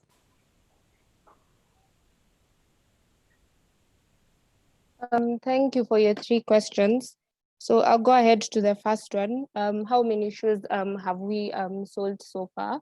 Currently, we have not sold any shoes so far, but we've conducted a beta testing, one in US and another one in London, where we were just trying to test our products in the market, and the reception was good.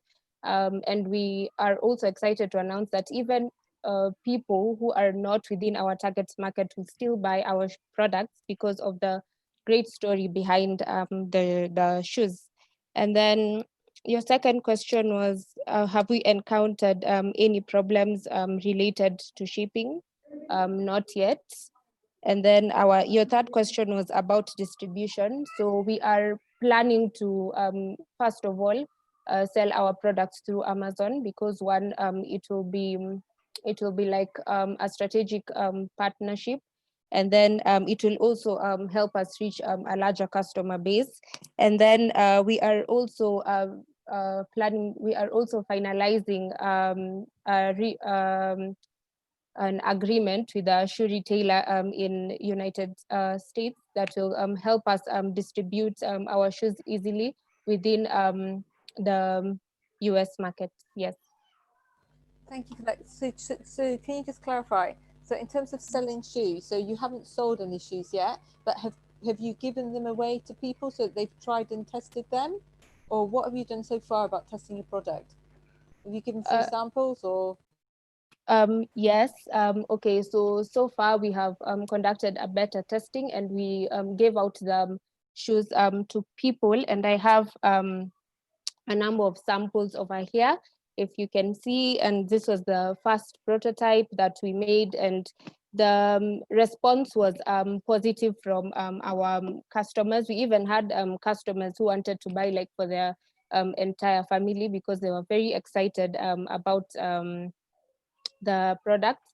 But we have prototyped our concept. We have released 6 new designs, and currently we are concluding research on natural dyes, which we will use on our products. And then from there is when we will now launch our products into the market.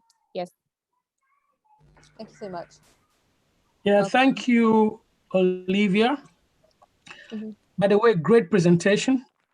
Thank you. Yeah, I'm surprised, from pineapple to shoes.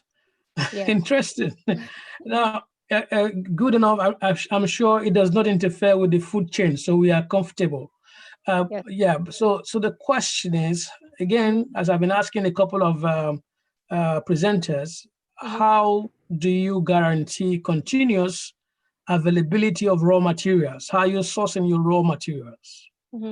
That's very, very key and important, so that you don't get Amazon excited and everybody excited, and then we can't find your shoes available to buy. Yes. So source of raw material, can you speak to that? Yes, thank you for that question. So first of all, pineapple is a fruit that is consumed worldwide, and it's a tropical fruit that is consumed. So the raw material will always be there. And we are in the process of finalizing a memorandum of understanding with Del Monte company, which is the largest producer of pineapples in Kenya and generally the world, that will allow us to get the waste after they harvest their pineapples. And for Del Monte, they harvest every week, and they harvest huge hectares of land. So the raw material will always be there, because we have partnered with one of the largest producer of pineapples in Kenya and generally the world. Yeah.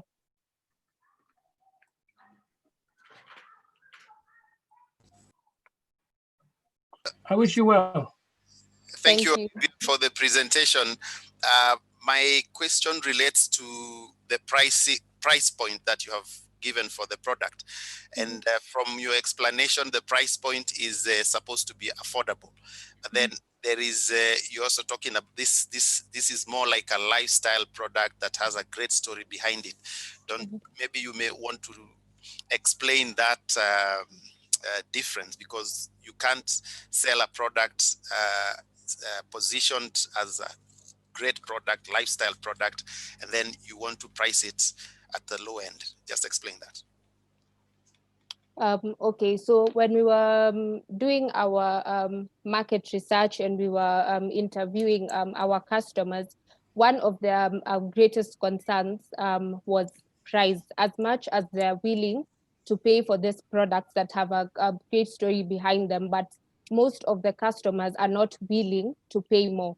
So the only strategy was to introduce a product with a price point that is affordable than the one that is currently in the market, because with that you'd reach a larger customer base, and you'll get more people to buy your product. So the reason why that price point is low is because of the market we are trying to tap into, because the research that we've seen and the interviews we've conducted with our customers have shown that people are willing to buy the products, but not for like a greater price point. Yeah.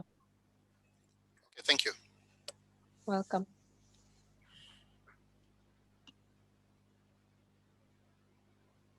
Do you have any other questions from our judges?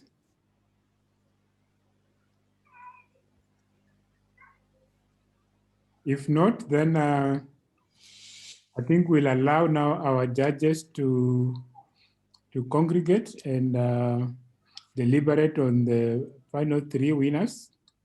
But in the meantime, for the rest of us, we can take a break, but in the meantime, we can also watch a small video, and then let's congregate back in another 15 minutes, let's say 2:30, so that we give our judges time to deliberate. Then we can, at 2:30, we can announce who will be our 3 top winners. So our judges, maybe you can move and then go deliberate as the rest of the team remain and watch a video to that end. Thank you.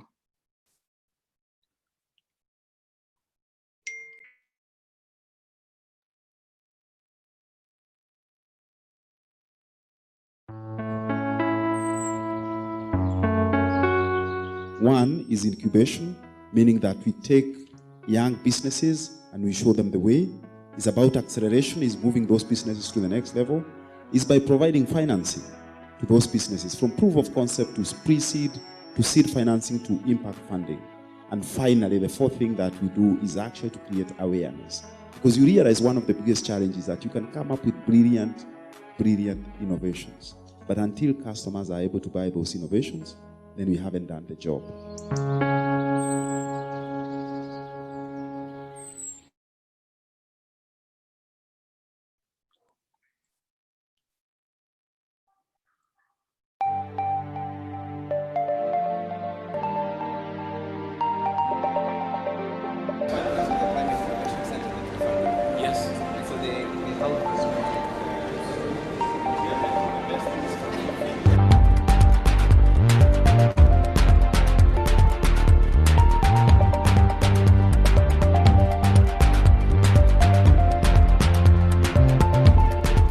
We are the Danish Council for Development Policy. We consist of people coming from NGOs, from industry, from labor, from small industry, from agriculture, and also from the academic community. We advise the Danish Minister for Development about how to spend the Danish aid money. And therefore, coming here is supremely important to us, because it is the kind of input we need in order to give the best possible advice.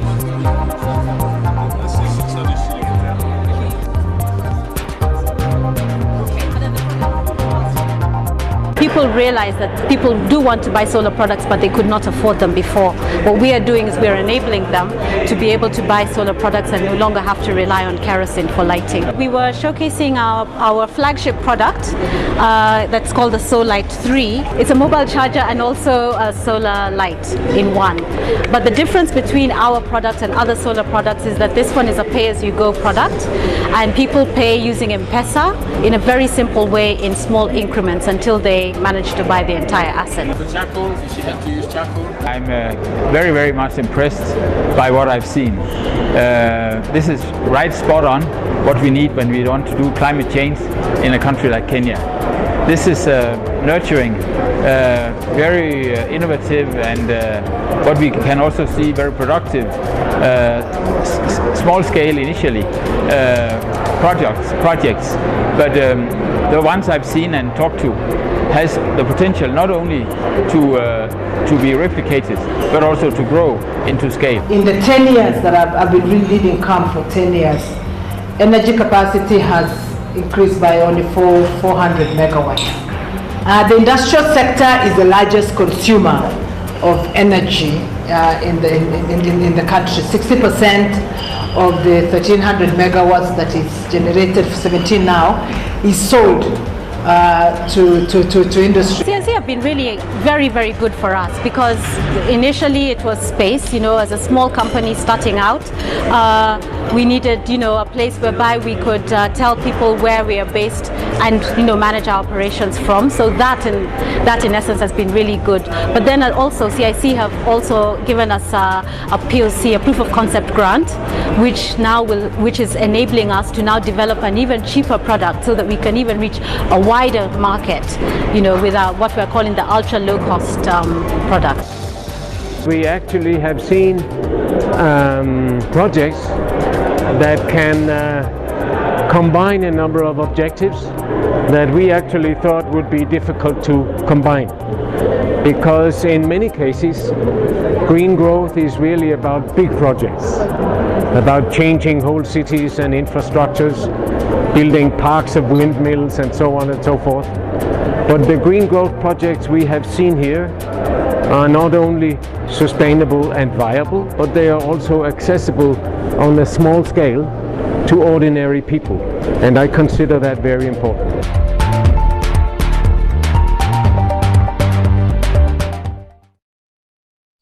Yeah, so thank you. We also have one of our past winners, and he will just want to briefly share his experiences with us. So I will invite Leafy to share the experience now. Good afternoon. Am I audible? Yes, can hear you. Oh yeah, I'm Dennis, and I am the CEO and founder of Leafy. The Leafy journey has been very interesting from how I started it, because we are a team of 3 chemists, and the idea of the innovation was born from seeing waste on our estates, especially when we are going to workplaces. And when you look into the dump sites and you see people living near them, it never lingered to be a very good picture. And when you look at cases of diseases and everything, it wasn't the best. And then we also realized that people were really using the fossil fuels, the conventional fuels, that is the kerosene and the charcoal, for home cooking purposes. And therefore is when the 3 of us came and to sit down, and an idea was born to try and take the waste diapers and see if we can be able to develop a clean fuel from them. And therefore the journey started from there. In 2019 is when we started doing the trials. We used to do them at the backyard of our home. When I tell people that, they are shocked, but that's our starting point. And that's when, along the way, that's when I applied for CLP. And when I did my application, CLP gave me some very vital information that I really needed in terms of business. I didn't know how to package my innovation business-wise and maybe sell it outside there. Yeah, and I remember during that workshop, the first phases of the CLP before the competition, my mind was opened. Me and my team, we could now be able to see how to package the innovation and who to apply, who to reach out to, who exactly our customers, and how we can be able to segregate our market and be able to approach it with more confidence. And as time went by, the competition arrived, and I would say lucky, but I think we had a very noble idea, and everyone else also had a very noble idea. We won the Kenyan, that is the national CLP competition. We also won the African competition, and we are also the winners for the global competition. After the winning, we received a lot of networks that we never thought we we would never get, because first of all, waste, especially dealing with a waste diaper, it's a very complex waste. You also need a technical know-how on how to remanufacture it, okay, to go back and look at the building blocks for a diaper, so that now you can be able now to put in innovation. All of that, it's all new, and therefore at the beginning we are like confused, like who should help us in this. Like we need an engineer, we need these advisors and everything. And through CLP, our participation, we have been able to meet different partners, and one of them is American Mechanical Engineering Association. That they have really been assisting us in the design work. We also have an organization in Germany called ICS3. They are also helping us in packaging our chemistry to be more sustainable. We are very glad after winning the CLP. We've also been participating in the CLP acceleration program, and we are about to graduate very soon. That also brings joy in us. And more to that, we are at a stage whereby we are pushing forward now to get a funding round that is through ICS3 to be able now to develop a prototype production line for our clean fuel. Yes, that's how amazing our journey has been to this moment. Thank you for sharing, Wachira. And I know it has not been easy, but at least for the other participants, they know it can be done. So yeah, I think they can learn from you as they move forward. So thank you. You're welcome. Okay, so we can have then our CLP video as we wait for the judges to tell us who are the 3 winners.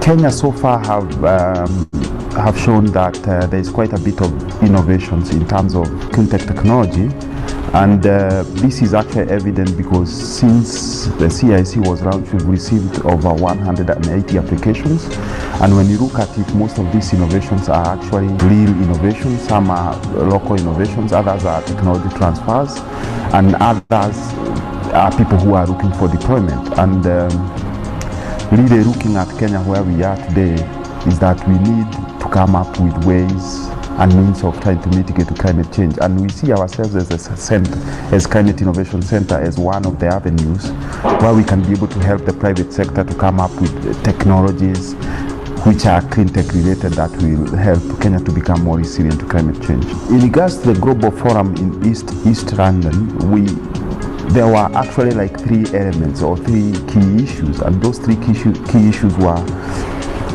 what are we talking about? Are we talking about innovation or are we talking about deployment? And I think we are talking about both. Really what we are looking into is good ideas, and at the same time we are looking at deployment. Solar technology, for instance, have been in existence for many years. We are looking at the best. We could probably help SMEs or private sector to transfer technologies from developed countries, say for instance in Germany, and that then could be deployed in Kenya. In terms of the clients that we are handling here at the center, we have some who are looking at innovations, and they have good ideas. We are also looking at some who are trying to just do technology transfer. One other issue which was raised there is about financing. We've been talking quite a bit about angel investors. For instance, in the developing world, we are talking about angel investors. Unfortunately, in Africa and Kenya in particular, we don't have so much angel investors in this space of clean tech. At CIC, one of the ways that we are trying to help our clients is through funding by providing them with what we call proof of concept grants. And obviously the proof of concept grant is really to de-risk their project. Then we hope that at the end of the day we'll get angel investors who can see that they have reduced their risk when investing in this company. The other issue is about agribusiness. Agribusiness is core of economies in this region. And as CIC, we are really interested in looking at initiatives which are innovative and which can help Kenya to come up with better ways of doing farming. We've had over 180 applications. Out of those 180 applications, we've admitted 32 clients within CIC. Basically, 60% of them are actually from renewable energy, and water and sanitation and agribusiness shares the 40%. Why are we attracting more renewable energy clients as opposed to agribusiness and water and sanitation? One is that a lot of Kenyans and general public appreciate climate change in respective of the way energy is produced. So whenever people hear about Climate Innovation Center, they think about renewable energy. As CIC, we have deliberate effort to go out into the field and to try and come up with outreach strategies which will help us to attract more in agribusiness, SMEs in agribusiness and water and sanitation. And it's just a matter of passing the information and trying to demystify the word climate innovation. The challenges that innovators and SMEs in this space of clean tech are facing in Kenya are fivefold. One is access to finance. We have access to facilities. We have access to information. We have a situation where they need capacity building in form of business advisory, and also they require enabling environment. And really the CIC, the aim of the CIC is to try to help our clients to achieve, or rather to solve, those 5 challenges. At the end of the first 5 or 4 years, what is expected is that the intervention by CIC should make Kenya to be more climate resilient. This obviously is in the areas of reduction in carbon emissions, meaning that we'll have better ways of production, or we will have helped small and medium enterprises to come up with better ways of consumption and production. We are also looking into providing access to energy to Kenyans. We are looking at access to water to Kenyans. We are also looking at jobs for youths and women especially. Also, we are looking into issues about making Kenya agricultural sector to produce in a more efficient and effective way.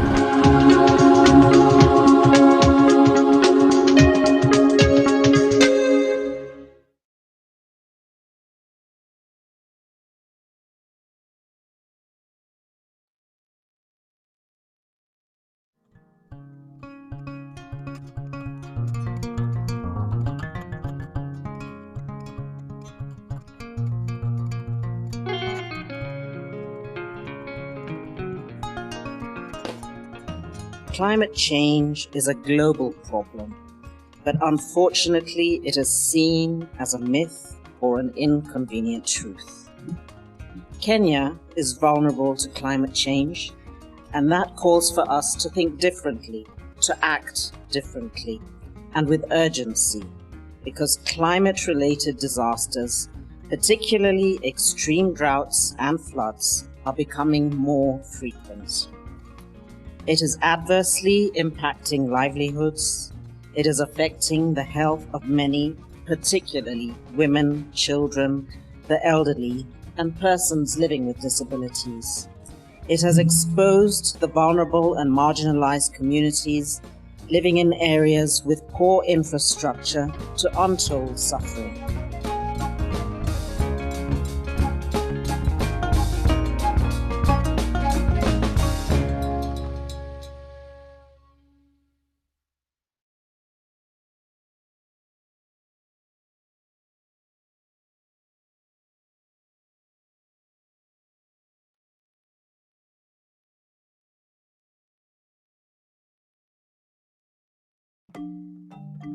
I saw a business opportunity going into making of briquettes. So I took an early retirement and went full-time to this business.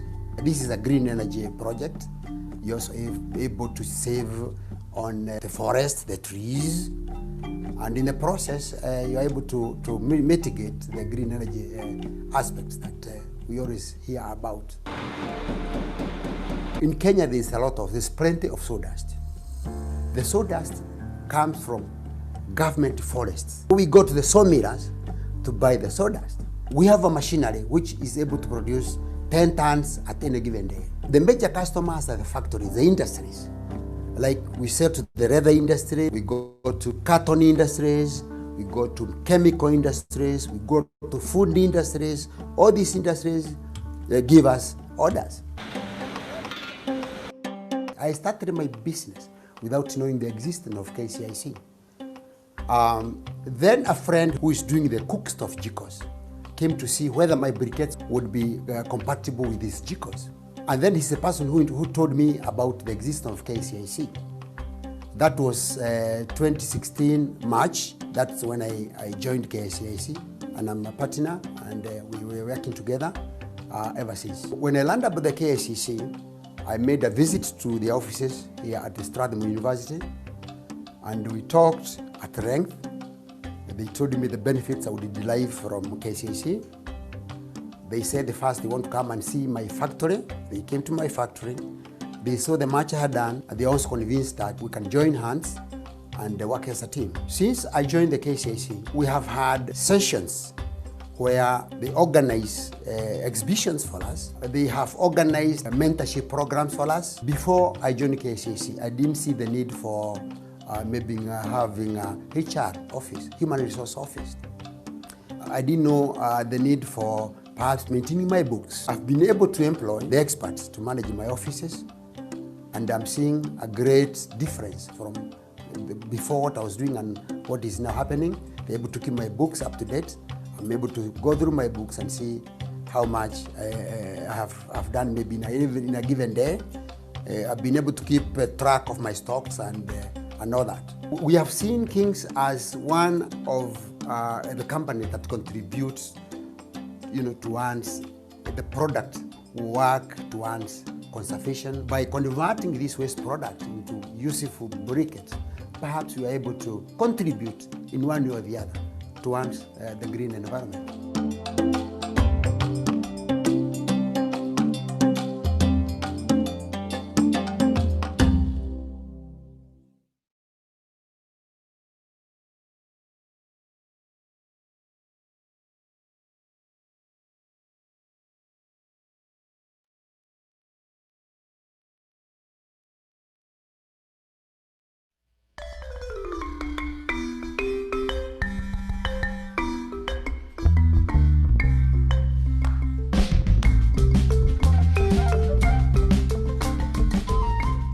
We continued providing phase 2, which started in 2016.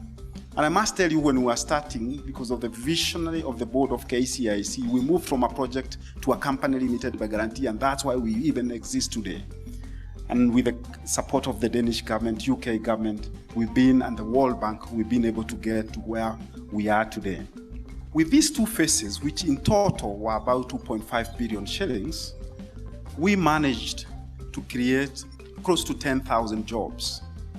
At the same time, we were able to incubate more than 240 businesses. And these 240 businesses, they have served more than 500,000, close to 500,000 customers in our country with sustainable products. These same companies have helped us to mitigate more than 250 tons of CO2, but also more importantly, they have helped us to create 9,600 jobs, but at the same time leveraging, and this is the most important bit and which gives me a lot of joy, is that the enterprises like the ones we have seen outside there, they've gone out and they have raised money from third parties to the tune of $50 million US. This is actually a proof of concept to say that it is working and we are able to provide them with the right resources.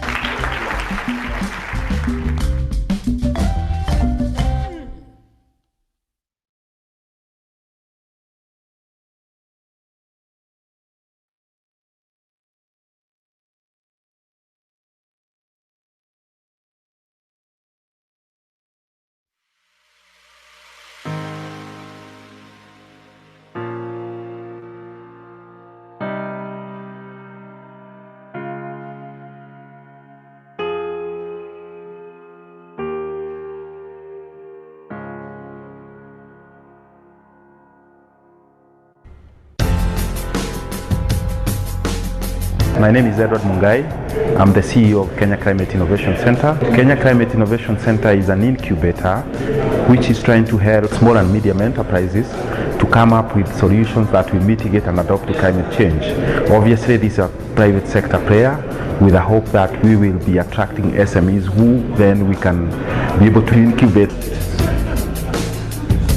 CIC to us is one of the institutions that is important as far as responding to climate change is concerned, because the government looks at it as a resource to enable us as government and people of Kenya to move on to a low carbon development pathway.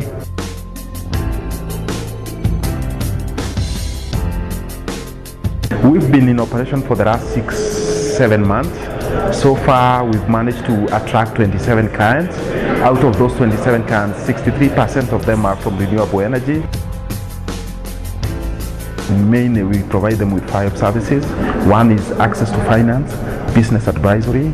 We provide them with access to information. We provide them an enabling environment. And finally, we also give them what we call access to facilities. And that means office facilities and, if need be, testing facilities. We have been discussing what will make CIC a good organization 3 years from now. Bringing in young innovators has a possibility to make a big difference. I believe that employment will be able to be created in a number of different fields. So need technology, leadership in this particular field, as well as employment. That is what we actually from the Danish government think that this can be, that this project can achieve. We would like to meet our vision 2030. We need energy, we need all that, we need innovation, and we still have to live with the threat of climate change. So to effectively adapt and to effectively mitigate, we must have the technology and we must have it right.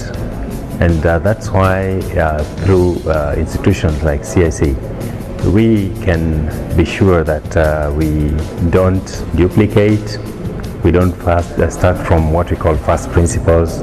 We only upscale what is already proven to be good enough, and in that way move faster in our development into achieving our vision. The future is to make this institution sustainable and to make it where to go for climate innovators. So really I'm looking forward to moving this institution to where anybody doing anything about climate change in the private sector, his or her first place to come will be the Kenya CIC.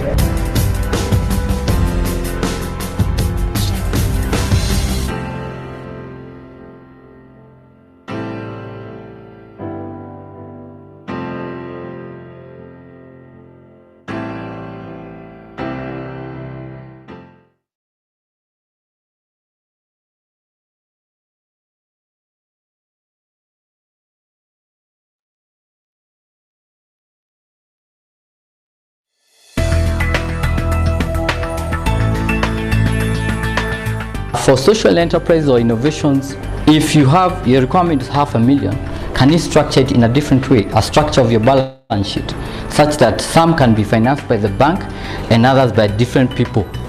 Normally there are so many ups and downs in the first 1 year. And as a business person, you have not made up your mind whether you want to continue with this kind of business or you want to change from this line to another line. So by the end of 1 year, as a business person, you know where you are going, you have a focus, and you know what you want in business. So mostly as a bank, we give you 1 year to make up your mind whether you want to proceed with that kind of a business or you want to diversify or you want to change into another line. When you're a startup business, you basically look at the traditional methods of getting capital. So if you don't have your own source of funding, you will approach the bank. But what they gave us today was an idea of how the bank thinks, what they're looking for, various pitfalls, and how to maneuver your way so that you can present your product properly and actually get an investor interested in what you have to offer. We've developed some flexible requirements or flexible security requirements. You have a security which is worth around 500,000. We also accept a guarantee from someone. Someone can guarantee you. We also accept If you are supplying, let's say you are supplying a very credible institution, we can arrange with them whereby they give us undertaking that they are going to channel the funds, and then we are going to fund you. Other flexibilities are that we can take a combination of securities whereby you can provide a logbook, you can provide your household assets also, you can provide a guarantor. The guarantor can provide some other security that he has. What brings me here is first, the networking is excellent. The environment is excellent. People from diverse backgrounds. And I also learn. We don't only deal with business, with pencils, but we also learn a little bit of this from that and a lot of things. And fundamentally today was about finances. So this was an ideal forum for us to find out how things changed in the financial market since then. CIC is really an incubator, if you look at it, but an incubator with extra function, especially in terms of financing, because we already have financing in-house, both in form of proof of concept grants, and hopefully very soon we will also have a seed fund, which again will help these entrepreneurs to roll out their innovations to the market.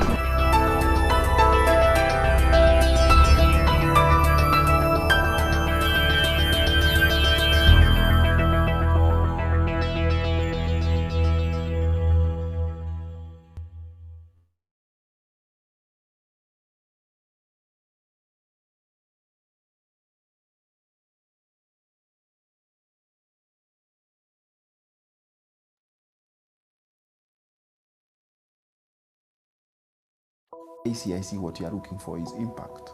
Impact in the sense that can we help Kenya, can we help our planet to become a better place for the future generations.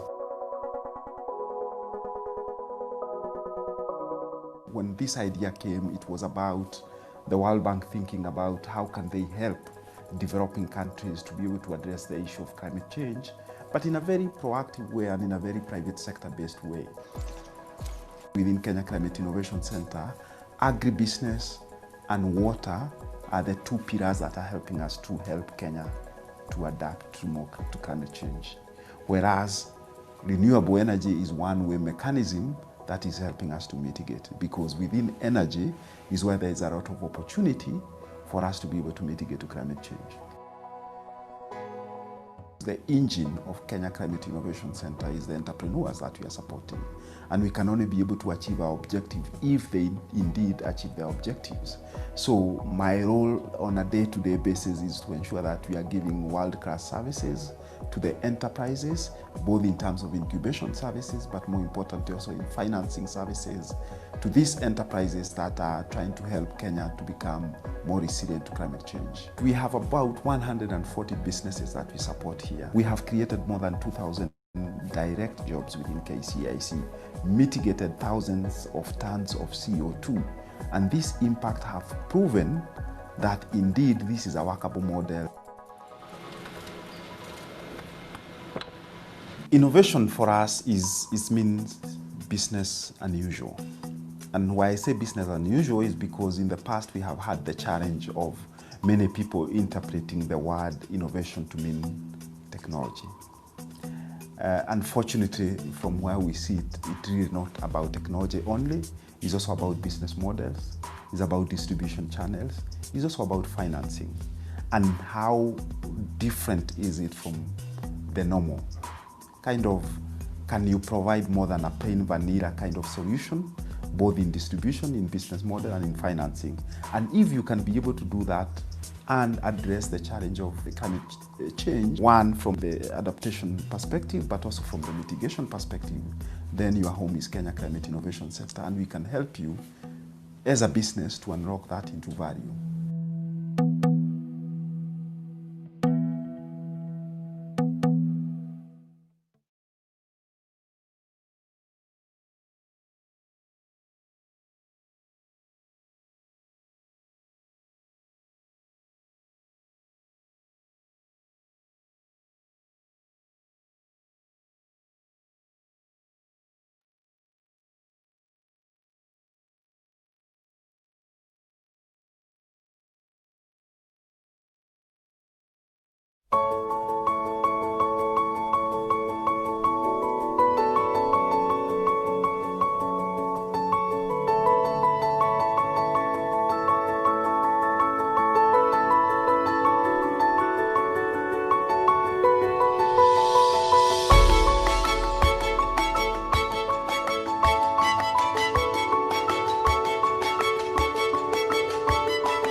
Every industry has transitioned from carbon intensive to carbon neutral or negative.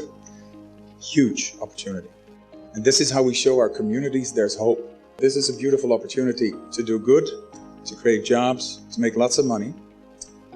And that's how we will change this issue into a big opportunity and eventually fix it. In the end, all big problems are never solved with one simple solution. It's going to be thousands of solutions. That's why we always say we fix climate change one startup at a time. So good luck with the pitching and the finals later, and thank you for your attention. I'm really especially delighted to be here to show Ireland's support for the Climate Launchpad regional finals. I have to say, Franz, along with I'm sure everybody in this room, I'm really happy that you failed miserably at keeping Climate Launchpad small, because if you hadn't, we wouldn't all be here today and there wouldn't be so many great ideas, so many great innovators and so much energy in the room. It's going to be a long and very productive day of competitive spirit. Even if you don't leave here with the prize today, you have already won something very significant by meeting your peers, by being here, by sharing ideas. Really, it's an opportunity to refine your idea, refine your pitch, and keep competing, keep coming back. So enjoy the day. Best of luck to all of you, and thank you so much for your attention. So I would like to invite the panelists on stage for the discussion that's about to take place. They will be moderated by Jackson Kiplagat. Please also join me on stage. I want to go to Mr. Mungai.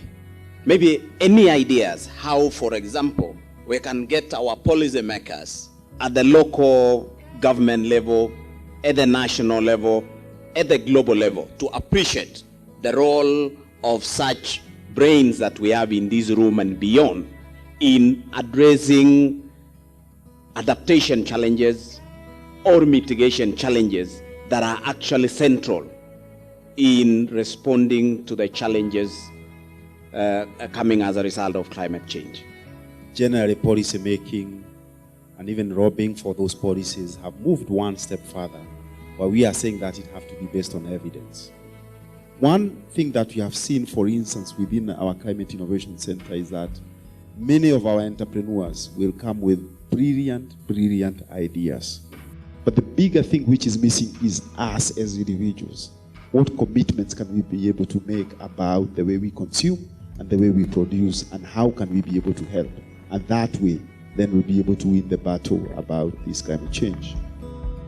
Going to Mr. Ndiege, how do you see us progressing forward in regard to innovative funding that tries to deal with or prescribe how financing or funding of some of these initiatives actually deliver the dream of dealing with climate change challenge? Most of the innovations that are coming through in this industry and addressing climate change, it's their first time into the market, it's their first time into trying to make the entire population and policymakers, financiers understand that a solution can actually start from somewhere. Ironically, when you are trying to put together the commercial evidence and trying to show that you are actually fitting within the market systems, you need money to do that. We can actually mobilize soft and subsidized money, subsidized funds, to be able to support innovators to showcase that the innovation actually works and that it can transform lives, and that in the near future it can be commercially viable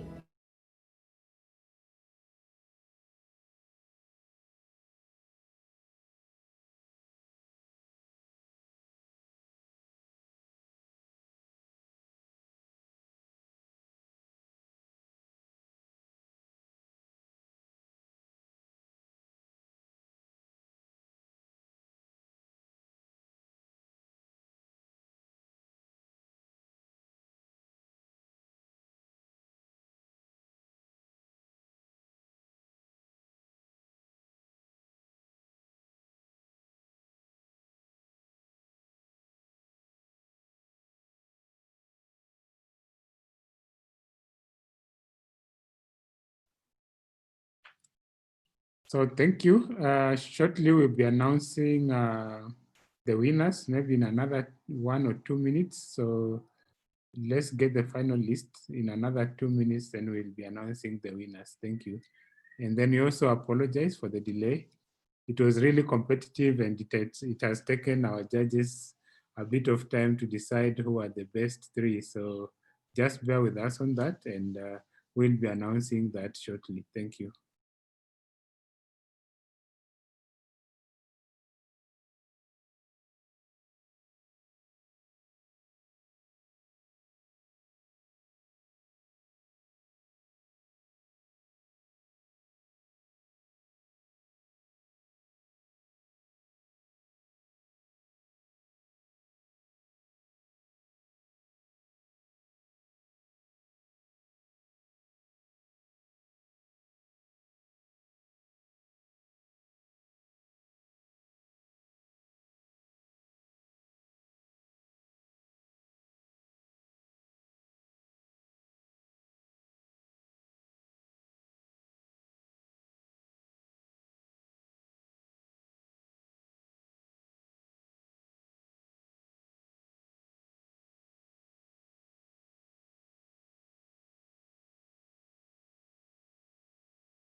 So as you wait for our judges to confirm, I just want to make maybe a few announcements to all our participants. You'll all receive a certificate. This has already has been emailed to you, so you can use that as part of your marketing and to show that you participated also in this competition. So if you've not received, then liaise with your contact person to see that you're able to receive your e-certificate sent to you. So thank you.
did they just announce it like the winner is?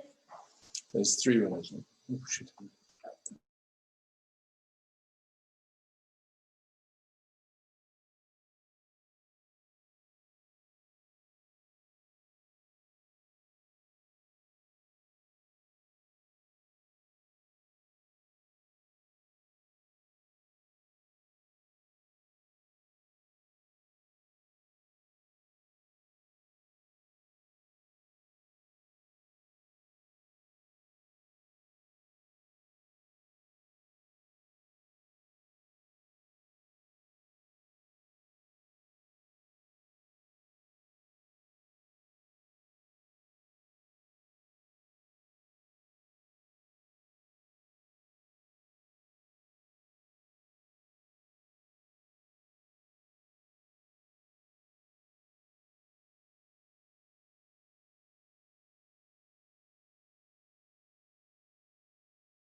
So thank you. I know now our judges have finished.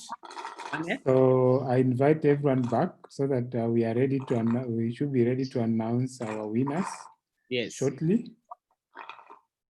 So Ernest. Okay. Thank you, everyone. So shortly we should be announcing the 3 winners who will proceed to the global final. Okay, fine. Ernest, I would like to talk to Bensido. I don't know if Atoyi is hearing me. Bensido, can you hear me? I can, Felix. Yes, hi. Okay, fine. I want to chat you privately. Please check a message from from me. I see one message saying good afternoon. Yes, absolutely. So let's start there. There's something I would like us okay, to okay. About. Yeah. Thanks, and let's proceed. We are finalized, and we should be announcing the number 1, 2, and 3 in the next 1 or 2 minutes. So just they are doing the checks and all those kind of things. So we should be able to finalize in the next 1 or 2 minutes. So everything is done. Thank you, Felix.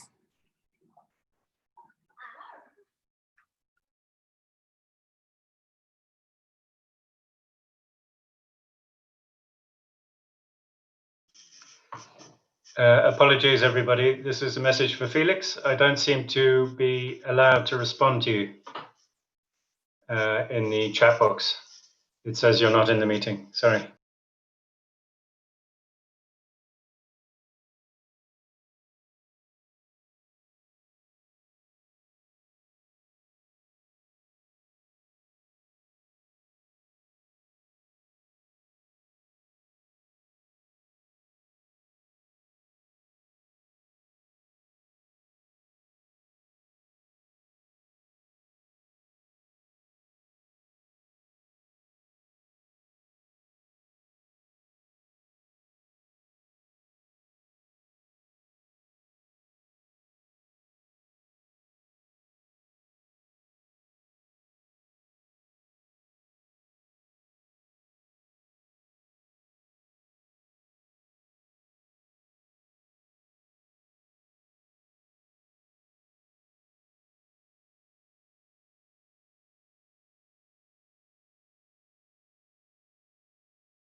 So if we are ready, then we can actually now announce.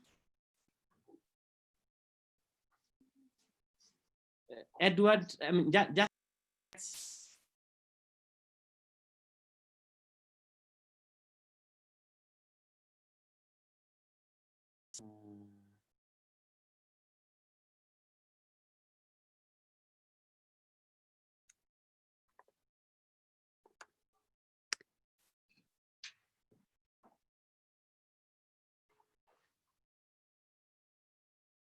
hello. So I've sent the names to be sent to you and Edward. So if at all Edward is not there, then you can be able to take up that, please. Okay. Okay, thank you. Okay.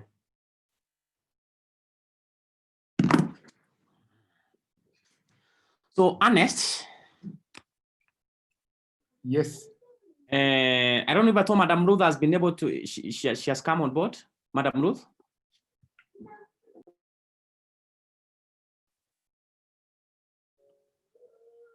Ruth, are you there?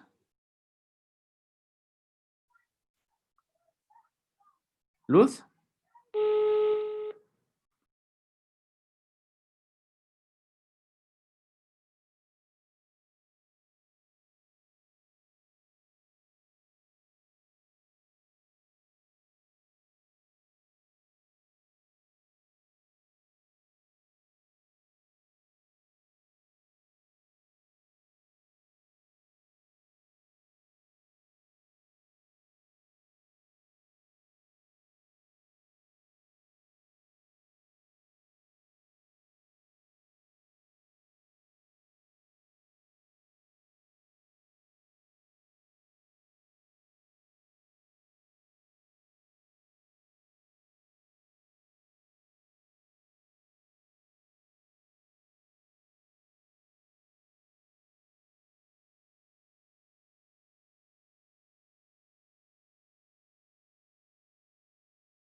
Felix, are you there?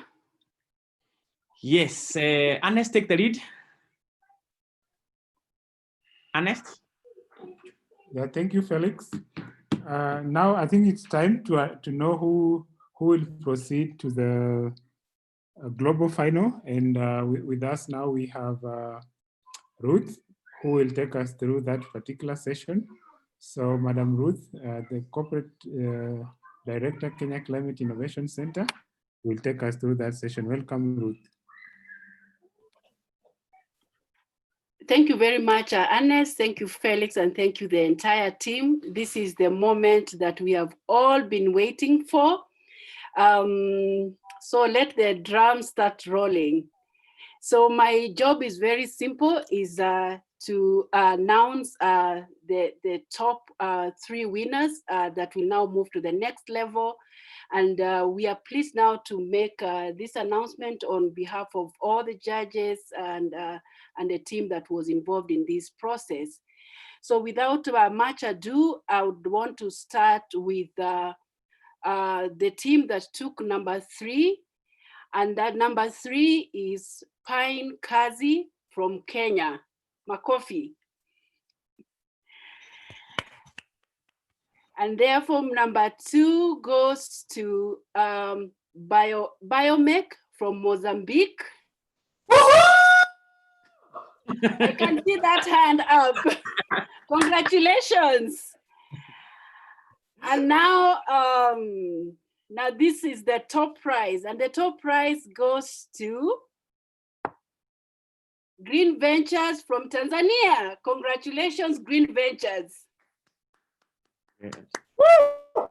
Thank you so much to everybody who participated in this contest, and it's a joy and honor to have all of you on board. I know it has been an online competition, but we are glad that we have come this far, and congratulations to the top winners, and even everybody else who did not get to the top 3, you are all winners, and therefore congratulations to all of you. Asanteni sana.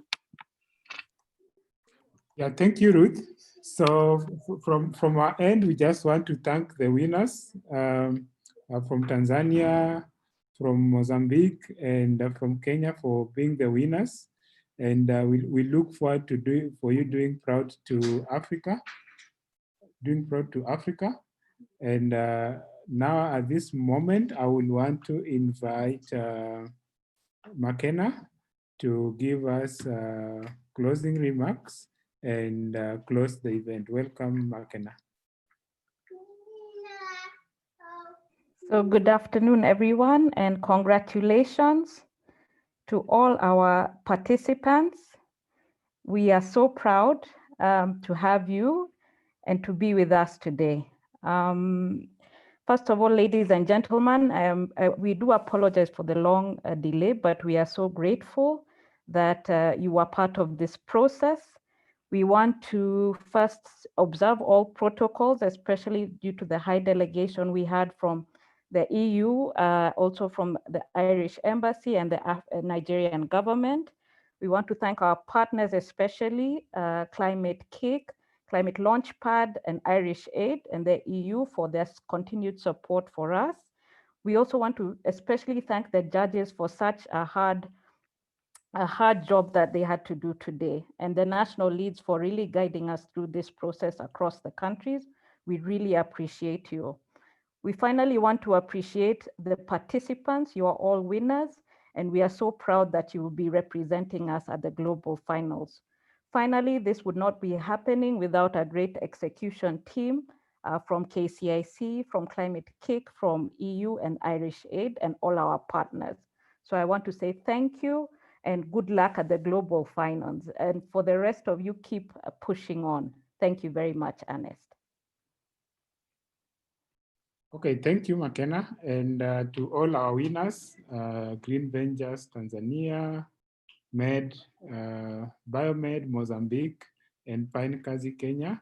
So congratulations, and we look forward to hearing how you'll perform at the global finals. So from us is thank you and bye.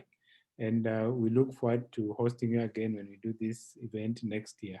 So from my end, just want to thank you, and we can all now leave at pleasure. Thank you.